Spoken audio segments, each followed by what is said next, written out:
The Lone Ranger sold his wardrobe. The Lone Ranger sold his bad dog. Well, you saw him, and you can't hardly know, 'cause times change, I know. On some days, he's more than humble.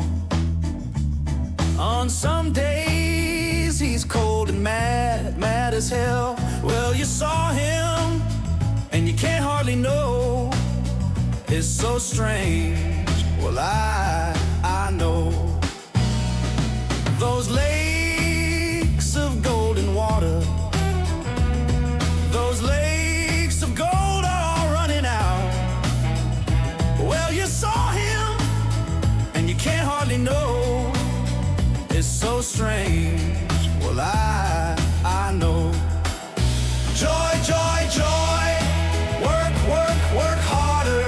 Sure as the hours. Joy, joy, joy. Work, work, work harder. You say.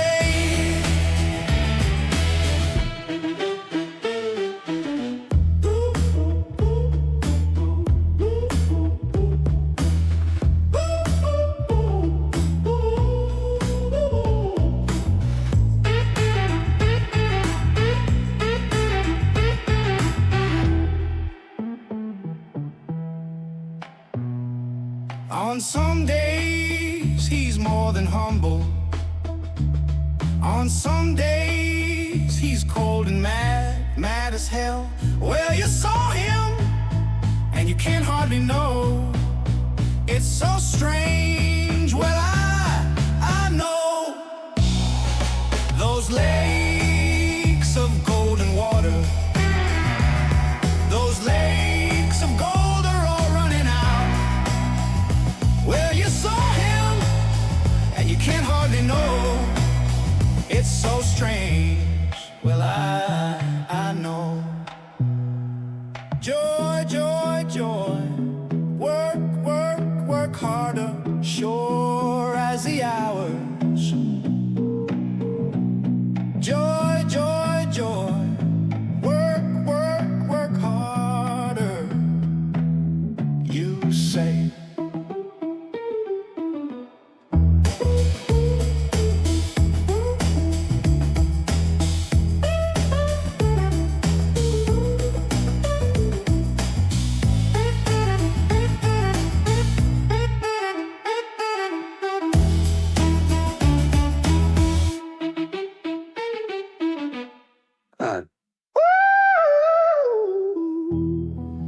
Joy, joy, joy, work, work, work harder, sure as the hours.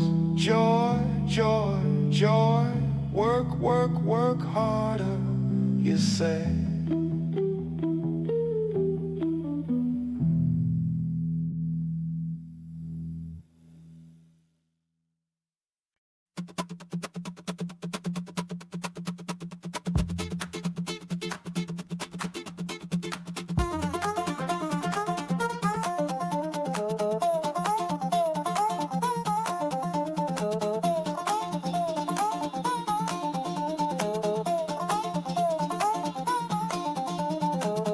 Come along, join the fun, in a world where adventure is never done.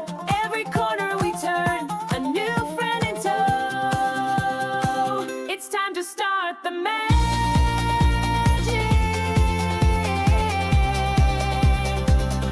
on the Globus Show.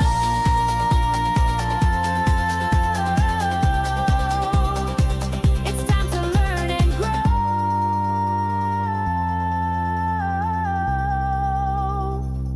on the Globus Show.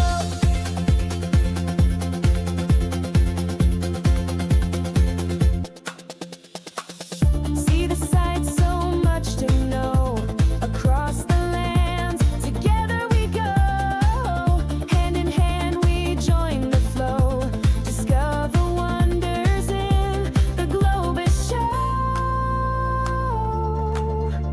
where every day's a brand new episode.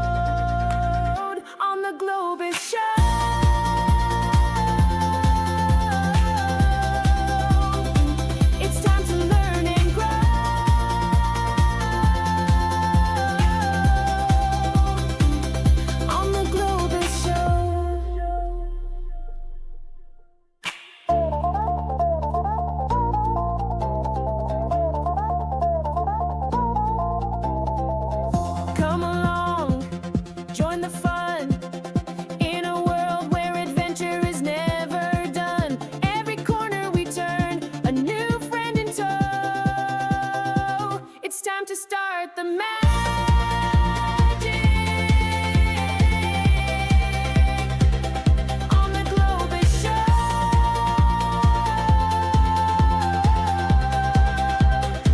It's time to learn and grow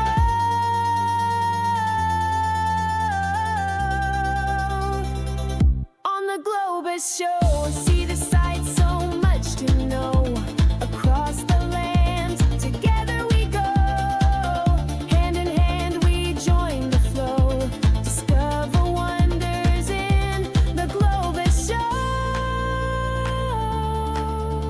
where every day's a brand new episode on the Globus Show.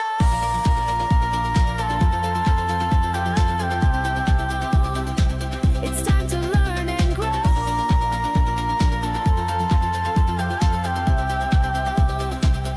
on the Globus Show.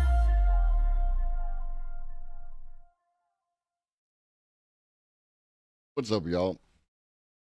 What up, Twitch? What up, bots? What up, lurkers? What up, tiny people? I'm Chatterino. It's your boy.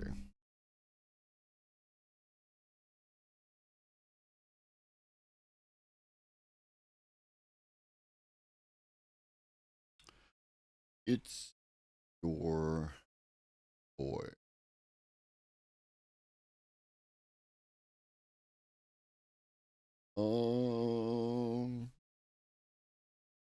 So if you're asking why I look like this, I look like this because I went to a funeral today.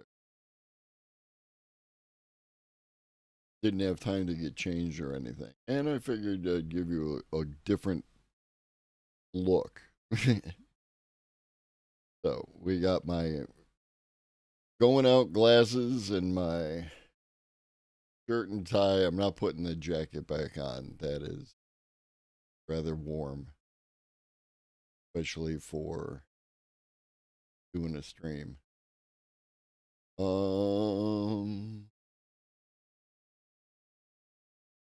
But yeah.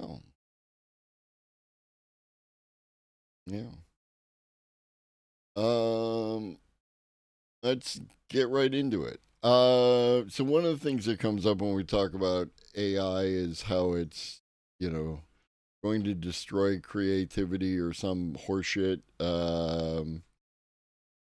And so to counter that narrative, I give you this.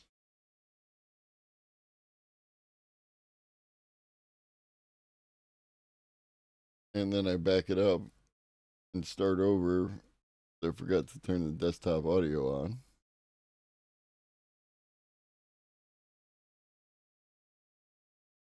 Here we go.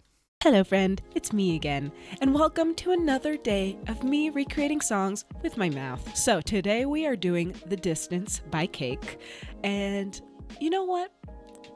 I've been a little insecure when approaching these. This time, I'm leading with confidence. That is something I've been trying to work on lately. I bet this is gonna sound great. Cause he's going the distance. He's going for speed. She's all alone.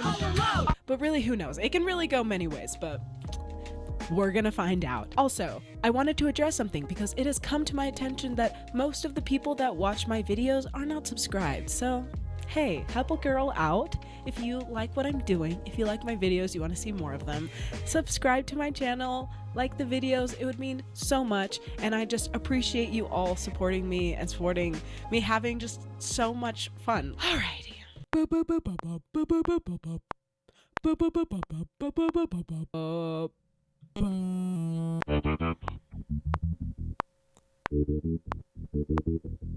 Okay, things are gonna get a little crazy in here, but I think it does repeat. So, okay.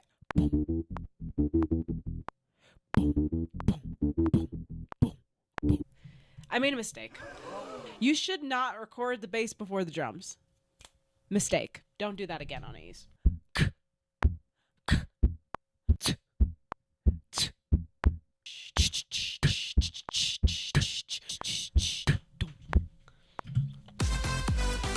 Knock, knock, sir, it's me. Your mom. What up, Watson?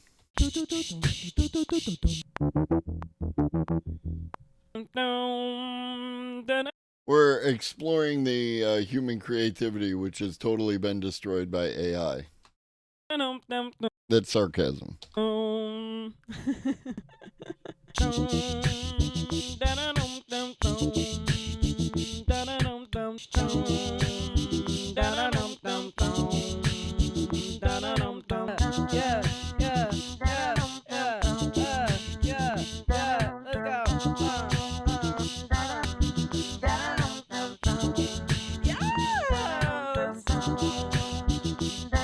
Wow, I could listen to that bit for like forever.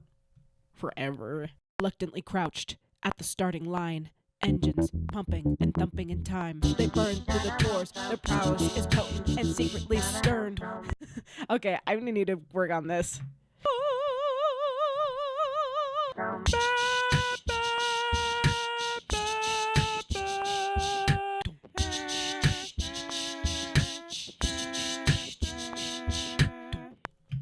I don't know why I'm doing the trumpet hands.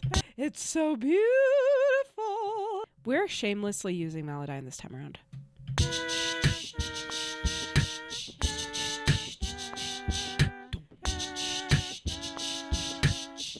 don't want to do this for 5 hours like the last one. I'm literally drinking gamer subs and eating Cheetos right now while trying to recreate The Distance by Cake. I feel like a boy.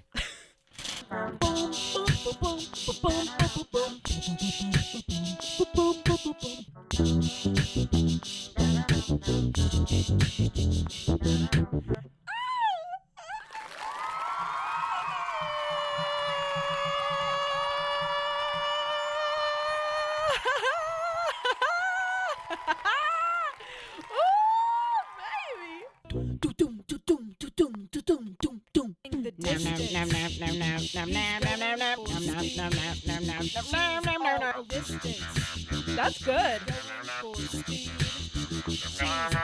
Background vocal time. He's going the distance. He's going for speed. He's going the distance. He's going for speed. All alone.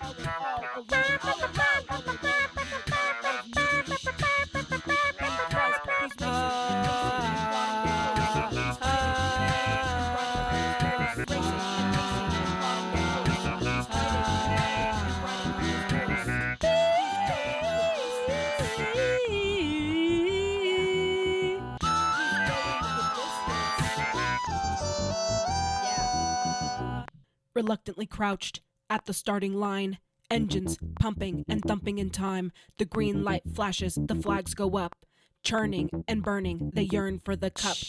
Okay, so I did do some things off camera. The parts are pretty much the same, so I just copied it over, and now I just need to record the other main vocals, and then we can move forward. No trophy, no flowers, no flashbulbs, no wine. He's haunted by something he cannot define. He's going the distance.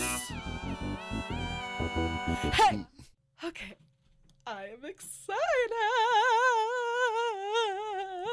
It's time for a listen through, my friends. Let's just get into it. I don't need to spiel. Let's do it. Okay. Reluctantly crouched at the starting line, engines pumping and thumping in time. The green light flashes, the flags go up. Churning and burning, they yearn for the cup. They deftly maneuver and muscle for rank. Fuel burning fast on an empty tank. Reckless and wild, they roar through the turns. Their prowess is potent and secretly stern. As they speed through the finish, the flags go down. I cannot believe that bass is my voice. They get out of town. The arena is empty, except for one man still driving and striving as fast as he can. The sun has gone down and the moon has come up. And long ago somebody left with the cup, but he's driving and striving and hugging the turns and thinking of someone for whom he still burns. He's going the distance. He's going for speed. Oh my God. She's all alone in her time of need. Because he's racing and pacing and plotting the course. He's fighting and biting and riding on his horse. He's going the distance.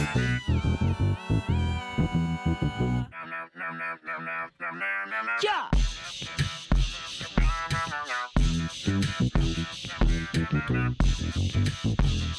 No trophy, no flowers, no flashbulbs, no wine. He's haunted by something he cannot define.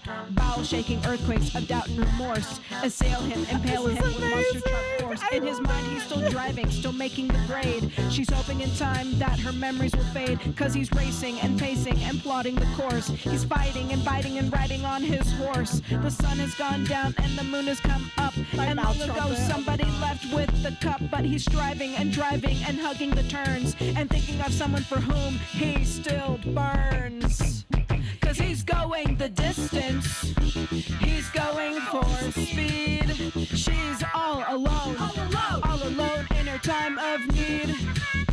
Because he's racing and pacing and plotting the course. He's fighting and biting and riding on his horse. He's racing and pacing and plotting the course. He's fighting and biting and riding on his horse. He's going the distance, he's going for speed.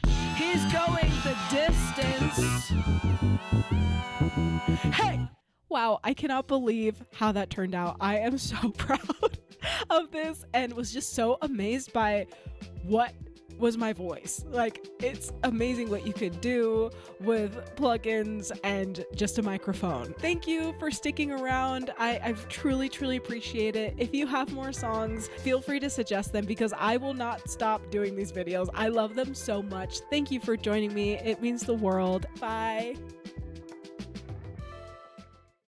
They were pretty fantastic. They're a smaller channel. If you like that,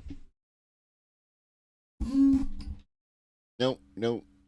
We'll get to you in a second. Hello, friend. It's me again. Hold on. What up, Agrika?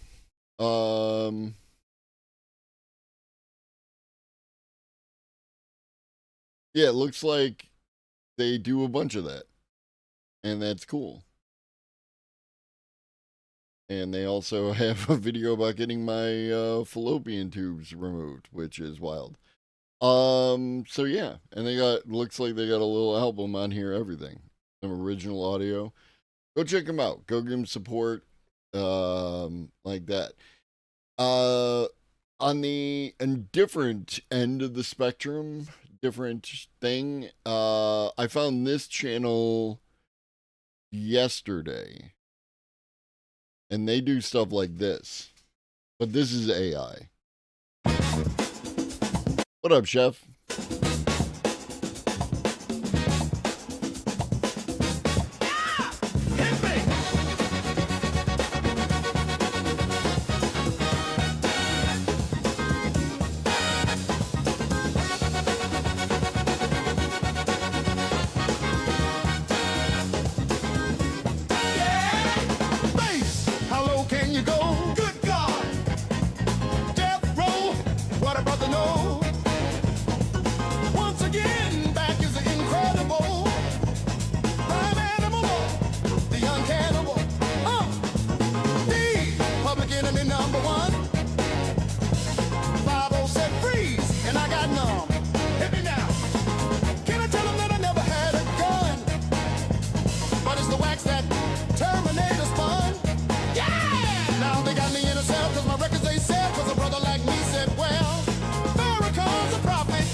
I love it. One of my all-time favorite songs, covered by AI. What's up, buddy? You want some snacks? You want some snacks?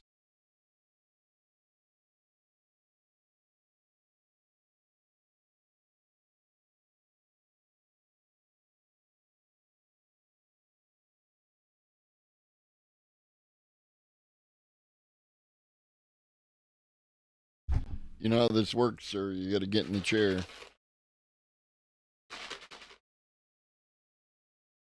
Come on. Come on. You got to get in the chair. All right. Snacks will be waiting. Snacks will be waiting. Yeah. And okay, so initially, hold on. Of course, because I was about to move on. Here we can. Oh, that's a butthole.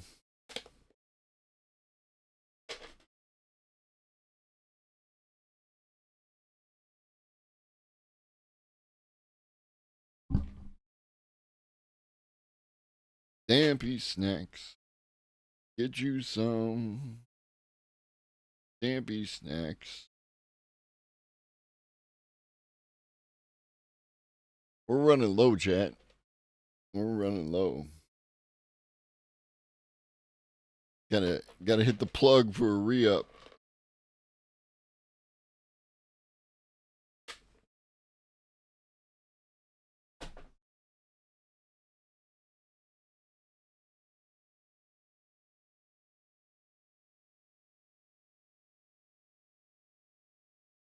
You got one more. You got one more. Right here. Look. Right there. Right there.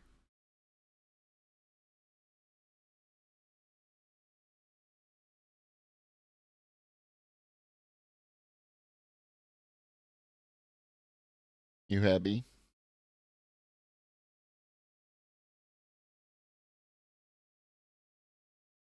No, you can't sit with me. You can't sit with me. Because you'll get hair all over these pants.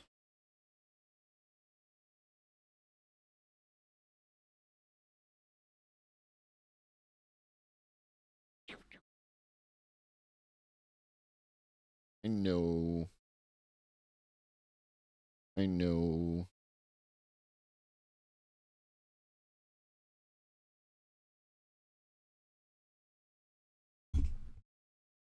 All right. So initially, my plan was to do a bunch. I said no. A bunch of like entertainment related stuff. And I'm still doing some of that. But Taylor Lorenz dropped a video that we're going to have to get to today. What up, Danny boy? Well, before we do that, before we get into the shenanigans, we've got some other stuff to get to. This is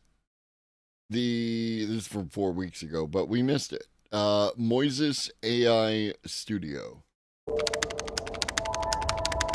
Damn, y'all loud.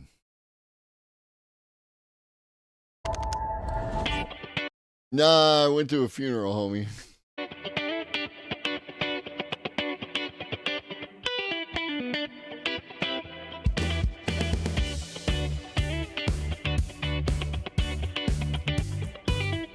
It's okay. It wasn't my funeral. No, a friend of mine, her grandma passed, and so, you know. No. You're totally cool. You're totally cool. Don't even think about it.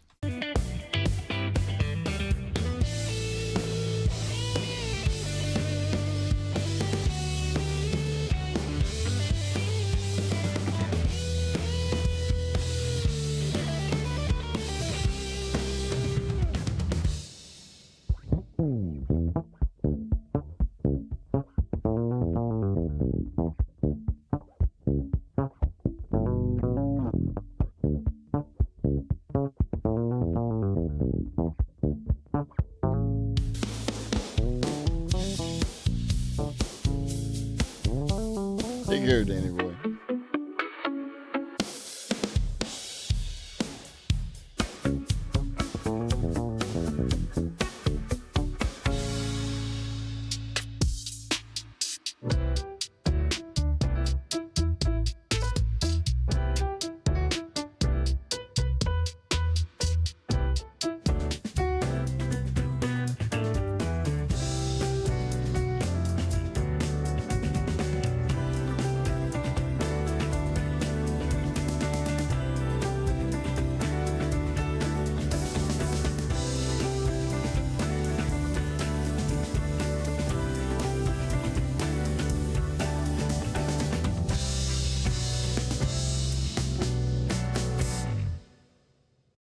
I think that's pretty cool. I think that's pretty cool. So we had what up, humanity? We had human stuff, we had AI stuff, and then we had a fusion. And now, before we get into the latest AI explained how the Dune universe sounds to outsiders. 10,000 years in the future, humanity has spread itself among the stars. Democracy is now seen as cringe. And wealthy houses like Musk, Bezos, and Zuckerberg finally achieved their dreams of space feudalism. Many years before. I actually love the terrible AI voice on this. I think it contributes. Humanity would suffer a brutal war against ChatGPT. This led to the European Union banning AI. But because people still needed to do their taxes, humanity needed a way to do numbers good. By pushing students just 10% harder than the average Korean teenager, humans unlock the hidden potential of their minds. Autistic people can become mentats, who know their times tables without even looking. Women can become Bene Gesserit, apex girl bosses who are the ultimate toxic manipulators. As they usually influence politicians, their ability to formulate basic long-term plans is seen as a superpower. They can also make people do whatever they want, just by saying things in a Danny boy, there are unfortunately high level of things that are starting to concern me. Well, that are concerning me. And one of those things is the reaction of people who are nominally on my end of, or my area of the political spectrum, and their reactions to things. It is I learned that Discord is for teenagers and under 25-year-old radicals and radical propaganda promoters. I mean, partly. What up, Resute? It's also for sharing military industrial secrets. Don't forget that. a certain way. Somehow this is the most realistic part of the story. A critical location in this universe is planet Dune. Space Saudi Arabia. On planet Dune, humans discover Super Adderall. This stuff can expand a person's mind, extend their lifespan, or let them see short distances into the future. Pretentious chefs sprinkle it over $49 pastries. Spaceship drivers use this drug to chart complex routes throughout the galaxy. Every Uber driver in space is a rich mutated crackhead. As travel can only happen with space drugs, the overlords of planet Dune become turbo rich. A long-time ruler of planet Dune was Baron Thickums from House Gunnar, who turned his entire planet into an Amazon workplace. He was later replaced by Poe Dameron from House Achilles. He's seen as a major political threat for having a very basic moral compass. Poe Dameron and House Achilles are wiped out by Baron Gunnar, who takes spoilers if you haven't seen Dune. back planet Dune. But his son, Timothée Chalamet, escapes into the desert.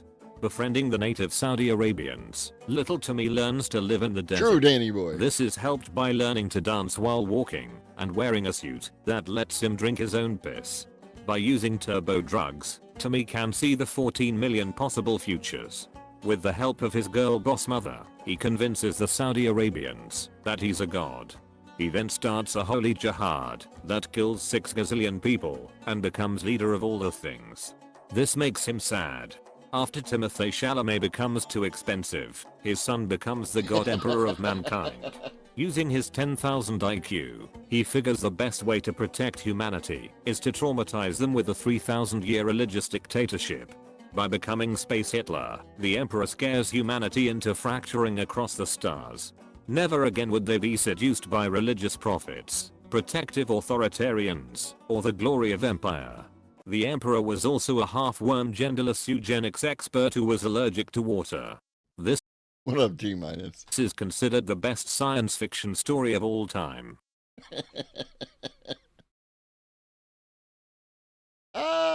True. All right. So enough fun for now. I interspersed some fun throughout the episode. So there will be more fun. But first, ChatGPT can now call the cops, but wait till 2100 for full job impact. Altman. Sam Altman announced in the last couple of hours that ChatGPT will start trying to assess whether you are a child, and in some circumstances can flag conversations for review by parents and the authorities. For those of us who aren't children, ChatGPT will also sometimes begin flirting. And that, Danny boy, is an adult attitude around your likes and your fandom and everything else. Like, yeah, I can acknowledge, right? Like, I'm a huge fan of the alien mythology, right? Like Alien, Aliens, Prometheus. I like all these movies, even though I can also embrace the fact that some of them are not great and people make poor decisions. And why the fuck did you do that fucking thing when you could have not done that thing and had a much smaller fucking movie? But, like, at least it would have made a little more fucking sense. I still love it all. Right? I still love these weird biological fucking creatures that fucking do terrible things to people. It's wild. It's fucking... And Alien Earth is fantastic and, like, super creepy. And if you know the eyeball thing, the little eyeball octopus, that is far more terrifying than the fucking alien. I swear to God.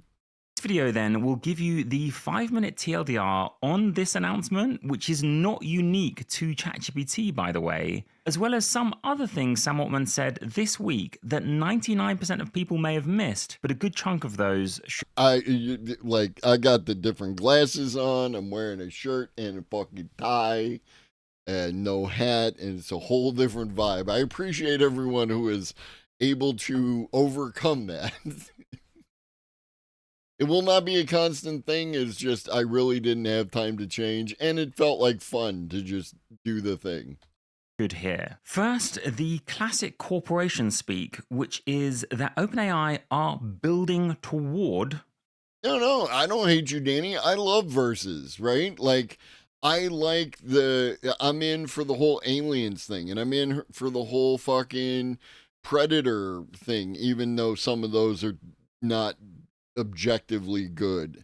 And even the Terminators, right? Like, there's plenty of shit to hate about the Terminators from a movie standpoint, but if you're into it, then, and people need to fucking relax and just enjoy a movie and just, like, not everything has to make fucking sense all the time when you're watching fiction, you know what I mean? A long-term system to understand whether someone is over or under 18. Unless I missed it, I can't find anywhere where they announced when this would occur or whether it starts as of today. One thing to immediately flag is that as of July, YouTube already does this based on the type of videos that you watch. Okay, but what will ChatGPT do if it assesses that you're a teen? Well, first of all, it won't flirt with you, ever. And second of all... I don't want to get into spoilers, Reserte, but, Episode 6 would indicate maybe not. In extreme circumstances, depending on the discussion, it may contact law enforcement. You may, of course, have seen some recent... Well, I mean, we live under capitalism, so all that kind of stuff is related to a capitalist cash grab. But at the same time, right, media literacy allows you to enjoy something while appreciating at a higher level that it is what it is. And I've heard that argument and I'm fine with it, right? Like people can make that argument. People can end it, like The Expanse, right? The Expanse is done as a book series. They have no intentions of making any more new ones. They moved on to a whole other universe that they created, and that's fine, right? Like they can do that. But other people, I feel like, should be able to move, take your stuff and create other things with it. You know what I mean? Very sad headlines about why they may have felt they needed to take this step. Like many of you, I think the goal is admirable. The question is, they better be really confident they're flagging the right conversations. Then comes a really key sentence. If we are not Because really, my thing is, Danny, is that once you create something like that, and especially when it creates an additional, fandom around it, that it's not yours anymore, right? It doesn't belong to the artist anymore. Once you let it out, it belongs to us, all of us, and we also should get to do a thing with it. Jules Verne was sold in small brochures. Yeah. The concept of the cereal, right, which led to a whole bunch of serials. Like it used to be that a lot of stories were told in serial form, right? Like back in the comics, in the newspaper days, you would get like some, like Garfield would be like a single strip, and you could read any Garfield cartoon and not fucking have to have any context or anything. But then you get shit like they had Spider-Man and they had Dick Tracy, where you had to follow it day after day, week after week, in order to assemble the entire story. And that's cool too. confident about someone's age or have incomplete information, will take the safer route and I think that's a great example, Danny Boy. And if you've ever seen Lovecraft Country, I think that that's exactly why. default to the under 18 experience and give adults ways to prove their age to unlock adult capabilities. In the next 2 weeks, we do know that there will be parental controls, enabling parents to, for example, of teens, set blackout hours when a teen cannot use ChatGPT. Then, as before, if the system detects their teen is in a moment of acute distress, it will flag to the parent first and foremost, and then only afterwards to law enforcement. Again, I totally understand the motivation. I guess one thing I'd flag to OpenAI is what happens if, like Twitter, a foreign country with different standards asks them and says, according to our law, you have to notify us when X occurs, when a user says Y about the government or does Z. Some tech companies cave into that, others don't, so only time will tell. The next two announcements, which came just an hour ago as of filming, that is a serious concern, right? Because if you have the capability of flagging certain types of content and conversations or referral to a particular entity, then you can do it for whatever reasons you want, right? Like political reasons is a big deal right now in a lot of places. Gestures broadly at everything.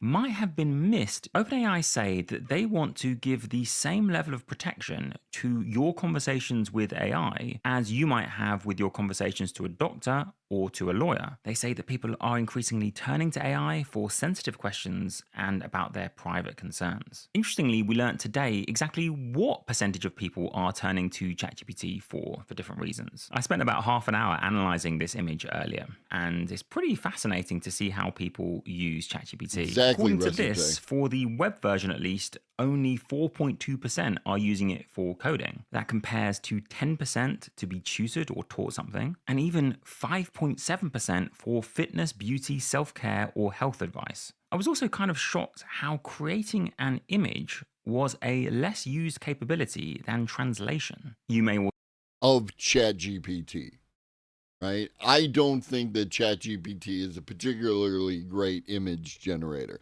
I don't think Gemini is a particularly great image generator. I think tools that are specifically built for purpose, like Midjourney or Leonardo or Ideogram, are better at it. So that is not as indicative of something, because this is just ChatGPT. This is just ChatGPT. Also notice that 0.4% of people just spend their time asking about the model. How are you? Are you conscious? That kind of thing. Back to the announcement though, so what could be the concerns about this greater level of privilege and privacy, it seems, for adults? My concerns are for startups, because OpenAI say we are advocating for this protection with policymakers. That is, of course, therefore the Trump administration. My concern is that if OpenAI gets a law passed, that any chat with an AI system has to be protected by numerous layers of privilege and privacy and protection.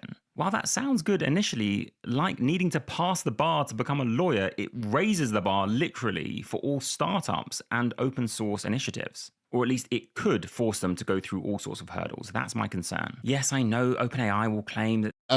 I would like to understand how.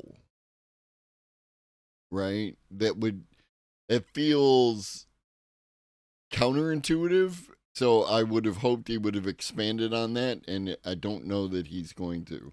This is just about stopping the New York Times forcing them to retain user data indefinitely. I guess I'm just a tad skeptical about the possibility for regulatory capture. Another theory, by the way, is it could have been in response to the FTC launching an inquiry in America to, quote, understand what steps, if any, companies have taken to evaluate the safety of their chatbots when acting as companions. Last announcement from this afternoon, before I get to the quote from Sam Altman that many people will have missed. I think practically everyone, actually. This is regarding the question of when ChatGPT will flirt with you, and the answer is simple. If you ask for it, they should get it. I personally have never asked ChatGPT to flirt, but presumably some of you have and have seen the model refuse. Well, apparently it won't do so anymore. If the system then believes you're an adult, or you have been forced to provide ID showing you're an adult, it will now also help you write a fictional story that involves, presumably, let's say extreme flirtation and a self-caused tragedy.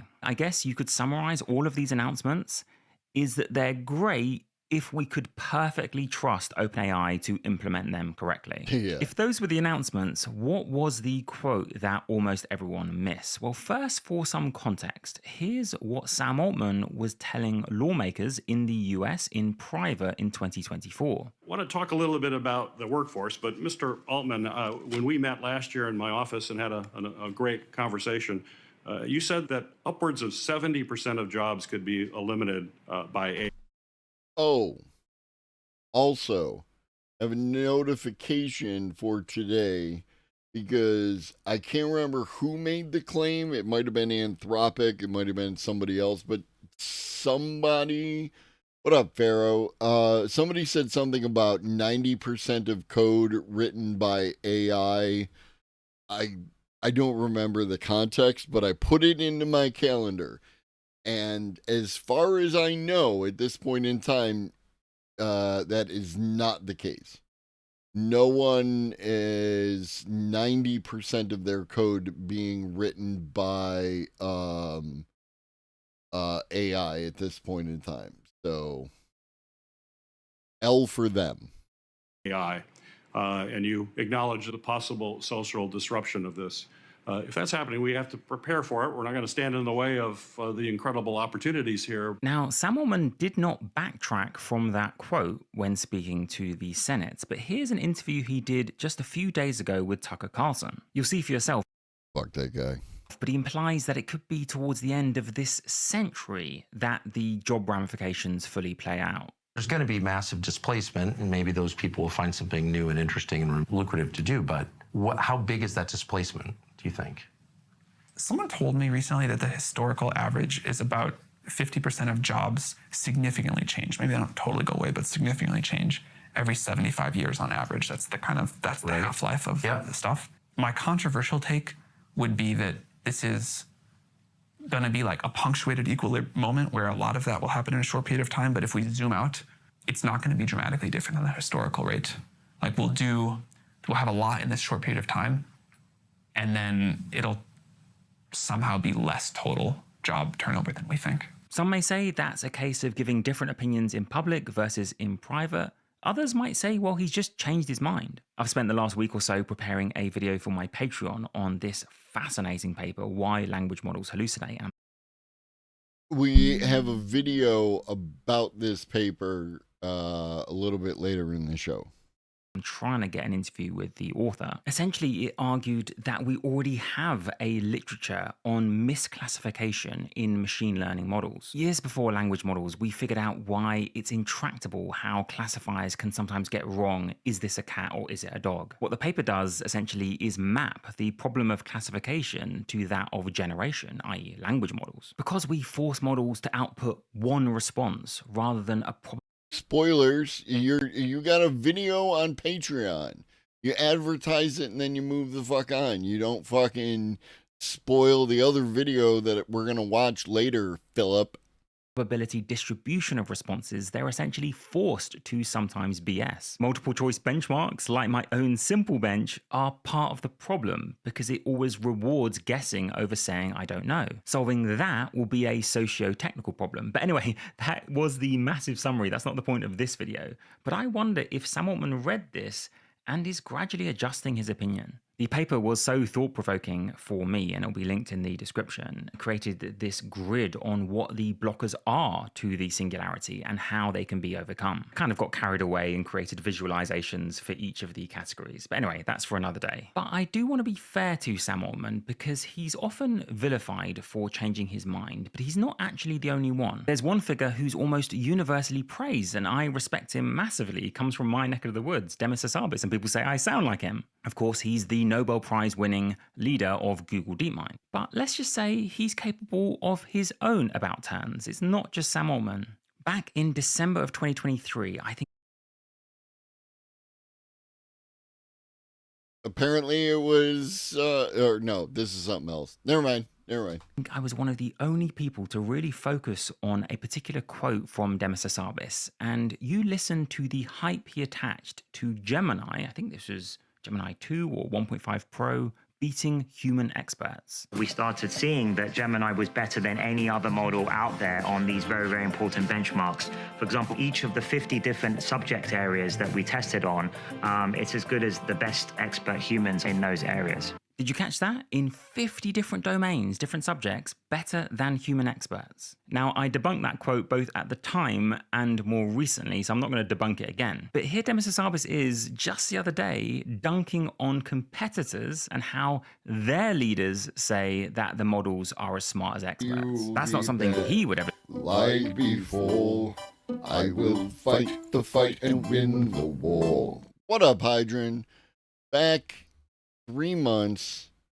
Thank you very much. And if you want to be cool like Hydrant, it is September and you can save yourself money on subs for yourself, or if you're feeling particularly generous, subs for the community. Or, as always, you can use your Prime, give those Bezos bucks, and it costs you nothing additional. do for sure. You often hear some of our competitors talk about these modern systems that we have today are PhD intelligences. I think that's a nonsense. They're not PhD intelligences. They have some capabilities that are PhD level, but they're not in general capable, and that's exactly what general intelligence should be, of performing across the board at the PhD level. In fact, as we all know, interacting with today's chatbots, if you pose the question in a certain way, they can make simple mistakes with even like high school maths and simple counting. Do you agree that that was a bit of an about face, having earlier said, kind of, but also, like, I don't know. Reading them side by side, I think that there's enough vagaries in the language where he could argue that it's not an about face. But Ed Zitron won't.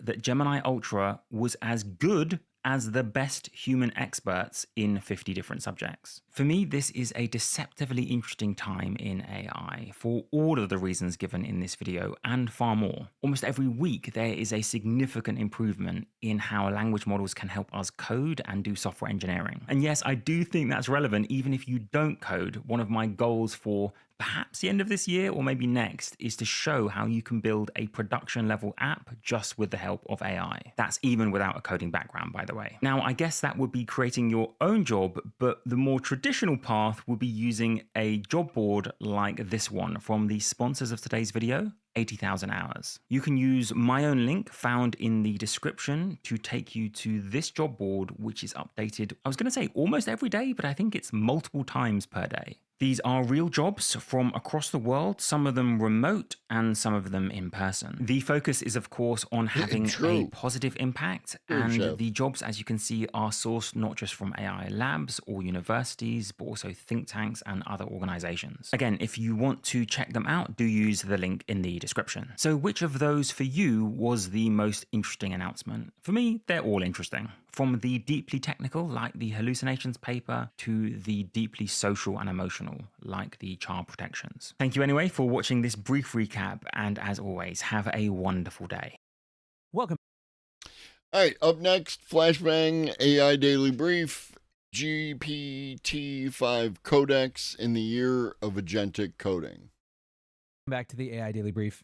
Today we are talking about the launch of GPT-5 Codex. It is, as it sounds, a new version of GPT-5 that is specifically optimized for agentic coding. Sam Altman tweeted yesterday that it is faster, smarter, and has new capabilities. The team, he said, has been absolutely cooking. So today we're going to talk about GPT-5 Codex, what it changes, how it works, and what the initial responses are. But before we do, I want to contextualize it in a theme which is becoming abundantly clear. And to do that, we actually have to go back to last year. At the end of the summer of 2024, heading into the fall of 2024, there was a... Every so often I see a video about how AI is hitting a wall. lot of discussion around whether AI was hitting a wall. Now, the nuanced version of this discussion was about whether pre-training was hitting a wall. All the way back then, people were expecting some new model. What up, Tinker? From OpenAI. We had heard about something called Orion and had all these rumors. And yet there was no indication that they were going to release a major update, with all the leakage suggesting that they just weren't as happy with the progress that they had made. And yet that was a very narrow slice of what was actually going on. Because of course, while we didn't get GPT-5 back then, what we did get was the new paradigm of reasoning models. O1 was first previewed in September, and then over the course of the fall started to come to production. And as it did so, it clearly opened up some new agentic possibilities that hadn't been there before. Then, of course, there was Claude 3.5 Sonnet. It was initially released back in June of 24, and in the subsequent months became the standard for people using LLMs to code. And around the same time that we're talking about O1 and all these questions of hitting a wall, we also got an updated version of Claude 3.5 Sonnet, which had major improvements in this field of software engineering. Between the initial release version of 3.5 Sonnet and the October version, its performance on SWE-bench Verified jumped from 33.4% to 49%. It was also around this time that we started to see some user behavior shift. It wasn't just that people were using Claude to code, but that dedicated applications for AI coding started to become successes. Bolt launched around this time, October 2024, quickly grew to 5 million, and in the first 2 months grew to 20 million in ARR. And yet, of course, from a narrative perspective, as we came into 2025, the story was all about agents in general. Everyone thought that this was going to be the year when we started to see the first embers of digital employees working alongside human employees. And certainly we have seen some major developments in particularly enterprise adoption of agents. Between Q4 of last year and Q1 of this year, agent pilots jumped massively. And then between Q1 of this year and Q2 of this year, enterprise agent deployments actually tripled. And yet I would argue that part of the malaise that we've been experiencing for the last month or so is that when push comes to shove, at least... Oh, yeah. No, like, although, I mean, those are all capitalism problems, but I'm not hand-waving the capitalism problems. Like, I would like them to be different as well. You know what I mean? Like, it's, I would like everything to be different, Danny boy. It would be nice. Oh, yeah, we covered this a while back. I think we did a Liz the Developer video. There's also a video, I don't know if we're going to get to it today, that I have in the queue from Computer File about sleeper agents and large language models, which I'm assuming is the same paper. Rasute. We're going to get people to use AI. We should probably emphasize LLM usage on native user-owned devices. Sure, but not everyone can afford a native user-owned device. Not everyone has the technical expertise to set one up, etc., etc., right? Like, I'm not saying you're wrong, right? What I'm saying is when you think about a solution like that, then start building out, like, okay, so what would that take? What would that look like in practice? And then what would that look like in practice? And what would that look like in practice, right? Because people say things like a conversation I had with someone a few weeks ago where, I was talking about propaganda and changing people's minds, and they were like, well, what we need to do is do this fucking thing. And it's like, okay, cool. How do we do that? Oh, well, we have to do that. Okay, but how do we do that? Oh, we have to do that. Okay, how do we do that? Right? Like, you want to pass a law, right? Pick a law, your law of choice. You don't have to type in chat. I'm just saying for everybody. Pick a law. And then what would you actually have to do to get that law passed, right? Like, we should regulate data centers and their energy consumption and water consumption. Cool. Let's go. What do we do in order to do that? Oh, well, we need to get the law passed. Okay, and how do you get a law passed? You get a law passed by representatives either in local or federal government. Okay, then, and how do you do one of those, right? And these are the keys that I'm talking about, like the way that people have to think about problems, right? It's really easy to say this solution, and this is not in any way to say that, like, I'm not trying to crush anybody's enthusiasm or say anyone is wrong. I'm saying that there are steps, right?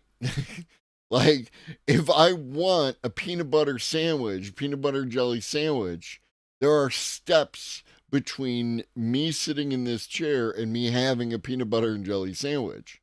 And you have to go through those steps. Really, really wanting a peanut butter and jelly sandwich is not one of those steps. From a maturity perspective, 2025 hasn't been the year of agents, at least not in general. What it has been is the year of one very specific type of agent, which is, of course, the coding agent. In February, we had Andre Carpenter. I was just talking to someone today about that, Rasute, is that we have two local power companies. They have different territories, and the other one, not the one that I have, but the other one has like 80-year-old breakers in their system that they haven't upgraded. And even though see, chef, you be the change you want to see in the world. Even though they're currently experiencing record profits, they're also saying, oh, we have to charge you more for your power because we have to pay to upgrade the system. It's like, motherfuckers. He coined the term vibe coding. He wrote, there's a new kind of coding I call vibe coding, where you fully give into the vibes, embrace exponentials, and forget that the code even exists. It's possible because the LLMs are getting too good. When I get error messages, I just copy paste them in with no comment. Usually that fixes it. The code grows beyond my usual comprehension. I'd have to really read through it for a while. Sometimes the LLMs can't fix a bug, so I just work around it or ask for random changes until it goes away. I just see stuff, say stuff, run stuff, and copy paste stuff, and it mostly works. It wasn't long after that, in addition to Bolt, we started to see other platforms like Lovable and Replit just absolutely shoot to the moon in terms of their ARR. And of course, as this was happening, we were getting updates to the tooling as well. A big one happened back in February when Anthropic announced Claude Code, which was an agentic coding tool that allowed people to work directly within their terminal rather than using some other platform like Cursor. We started to hear from CEOs that AI tools were doing a meaningful percentage of the code that was getting pushed. And we got a very bold prediction from Dario Amodei. There it is. There it is. Patience. Dario Amodei, Anthropic, AI will be writing 90% of the code, 3 to 6 months. and that was 6 months ago, and today is the day, and Dario was wrong. Who back in March said that within 3 to 6 months, AI could be writing 90% of the code that software developers. That does not say could. That says will. Now, Dario might have said could, and the headline is wrong. Okay, because we know that headlines can be wrong, but it's definitely not even could. Were deploying. Now, obviously, there's been a lot of debate around the accuracy of that prediction, which I've covered in previous shows. But certainly when it comes to just about any chart you can show about adoption or revenue around coding, the proof is in the pudding. Anthropic in particular. What up, Stellar Wingman? Yeah, 18 months tops. Has been an enormous beneficiary. After taking a couple years to get up to $1 billion in revenue around the December-January timeframe, Anthropic rocketed from that $1 billion in ARR all the way up to $5 billion in ARR by the end of the summer. Indeed, as much as some other tools like Gemini 2.5 and 2.5 Flash were occasionally used for certain types of coding projects, Anthropic has been largely dominant when it comes to AI coding. And of course, given how significant this use case is, this was certainly not something that OpenAI could abide. And that's why it's important to not just trust the headline, Jeff. You use your media literacy, you dig into the article, and you see what's actually being said, and then go from there. Which brings us to the release of GPT-5. Now, we've covered the release of GPT-5 endlessly, but the important reminder for our purposes here is that it was so clear right out of the gate that the use case that they cared about was coding. I even tweeted back then, OpenAI is betting about 700 million new people are about to become coders. It was in fact the first bullet that they talked about in describing the new features in the announcement blog post, ahead even of creative writing. And while the first couple weeks after the release of GPT-5 were spent in a combination of the dust-ups around the deprecation and reintroduction of 4.0 and a more general resurgence of the talk of performance walls, it wasn't long before people started to come around. In the middle of August, Sean Wang tweeted, "Watching the timeline flip on GPT-5 sentiment from negative to positive is pretty funny." He also pointed out that the same thing happened to O1 on a pretty similar timescale. And more than anything else, the thing driving the vibe shift was around OpenAI's coding tool, Codex.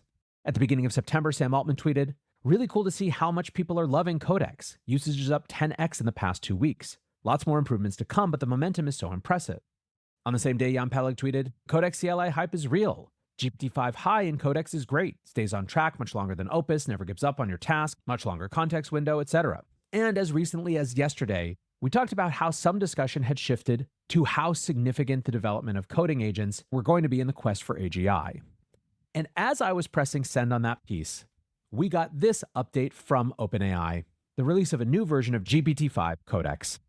OpenAI writes, GPT-5 Codex was trained with a focus on real-world software engineering. It's equally proficient at quick interactive sessions and at independently powering through long, complex tasks. Its code review capability can catch critical bugs before they ship. Now, one of the major differences between the GPT-5 model that runs ChatGPT and GPT-5 Codex is the way it implements reasoning. Unlike GPT-5, the Codex version doesn't have a model router. Instead, it's able to adjust its reasoning effort in real time as it works on a task. So the idea here is that whereas the router in ChatGPT has to decide at the outset how much computational power and time to use on a particular problem, instead GPT-5 Codex can dig into a problem and then decide a few minutes in whether it needs to add more or less power to solving it. Basically, it uses a version of dynamic thinking so it can modulate its reasoning effort based on the complexity of the task. OpenAI also claims a big jump in prompt adherence, saying that you should be able to, quote, just tell it what you need without writing long instructions on style or code cleanness. Now, it wouldn't be a model release without the benchmarks, and GPT-5 Codex does have a modest bump on the SWE bench verified test, jumping from 72.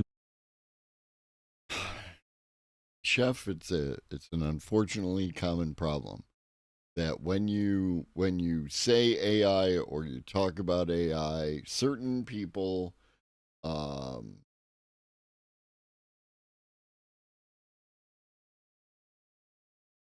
I don't want to say lose their goddamn minds, but 0.8% to 74.5%. And yet, as we're seeing with basically all new releases right now, the most common benchmarks just really aren't telling the full story about model improvement anymore. To that end, OpenAI devised a custom code refactoring eval based on large established repositories.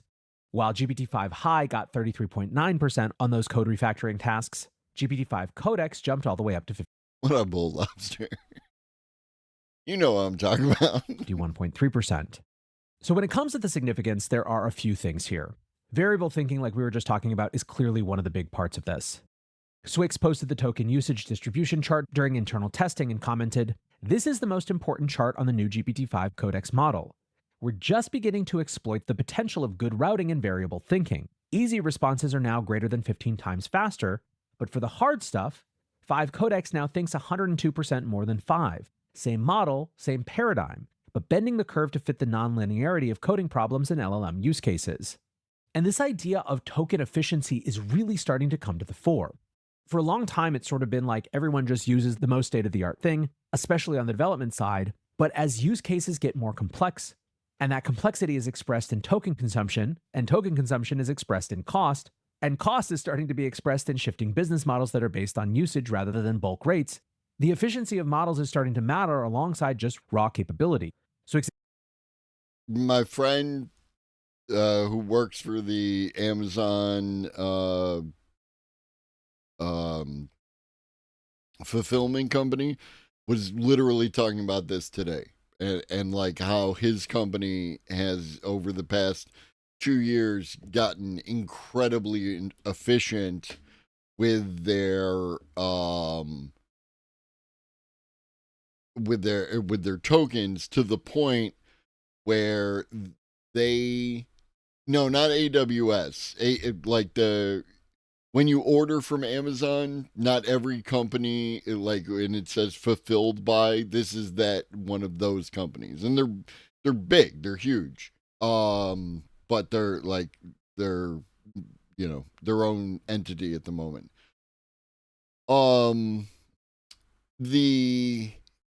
To the point where they have an upcoming contract coming up and they want to pay like the minimum, and the company is like, no, we want you to do this one.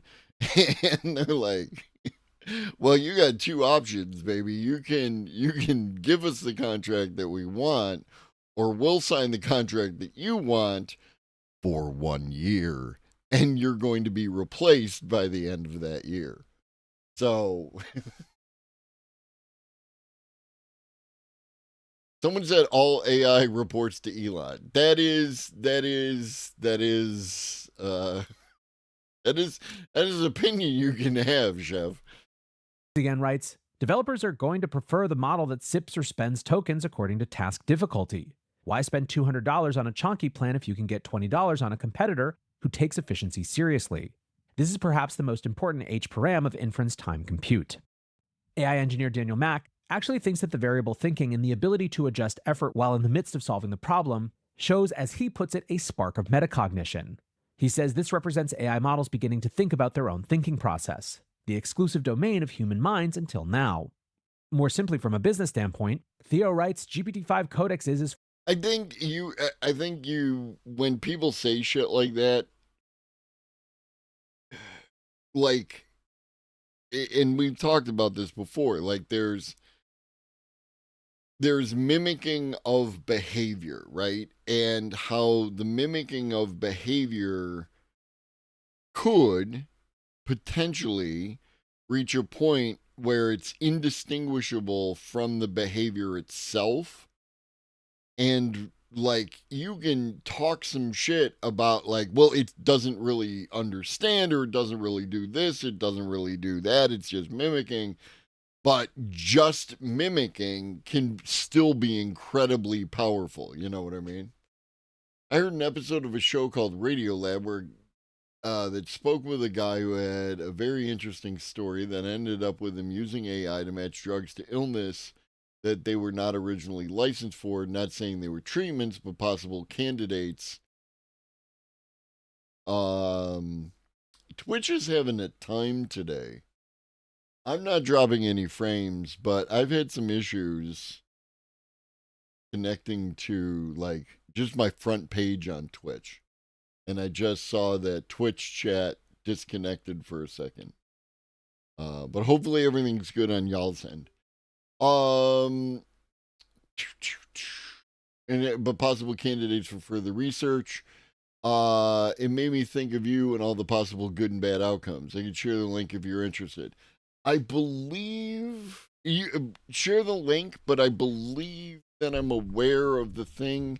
I feel like somebody posted that in Discord, or one of my friends threw it at me. I don't know. All of a sudden, people are becoming more and more open to talking about AI. It's interesting. As far as I know, the first time a lab has bragged about using fewer tokens. Hope this becomes a trend. Now, the other big part of this announcement has to do with autonomy. Also, these Wiley Wallaby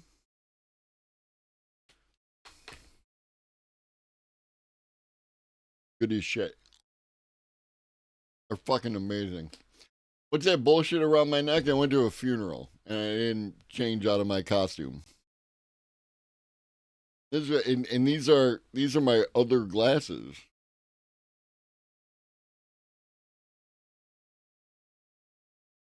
Mm-mm-mm. Mm-mm-mm. Mm-mm-mm. Nice. No, sorry. I need to be more careful. It wasn't my funeral. And it wasn't anyone that like I am. It was a friend's grandmother, and I was there to be supportive. I'm sorry to hear about your grandparent. Depending on your relationship, that can be incredibly shitty. But I hope you're doing well, and my condolences to you, homie. Autonomy.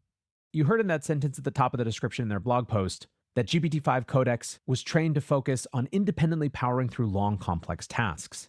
But when they say long, complex tasks, they mean really long, complex tasks. Alongside the announcement, OpenAI released a conversational podcast, and one of the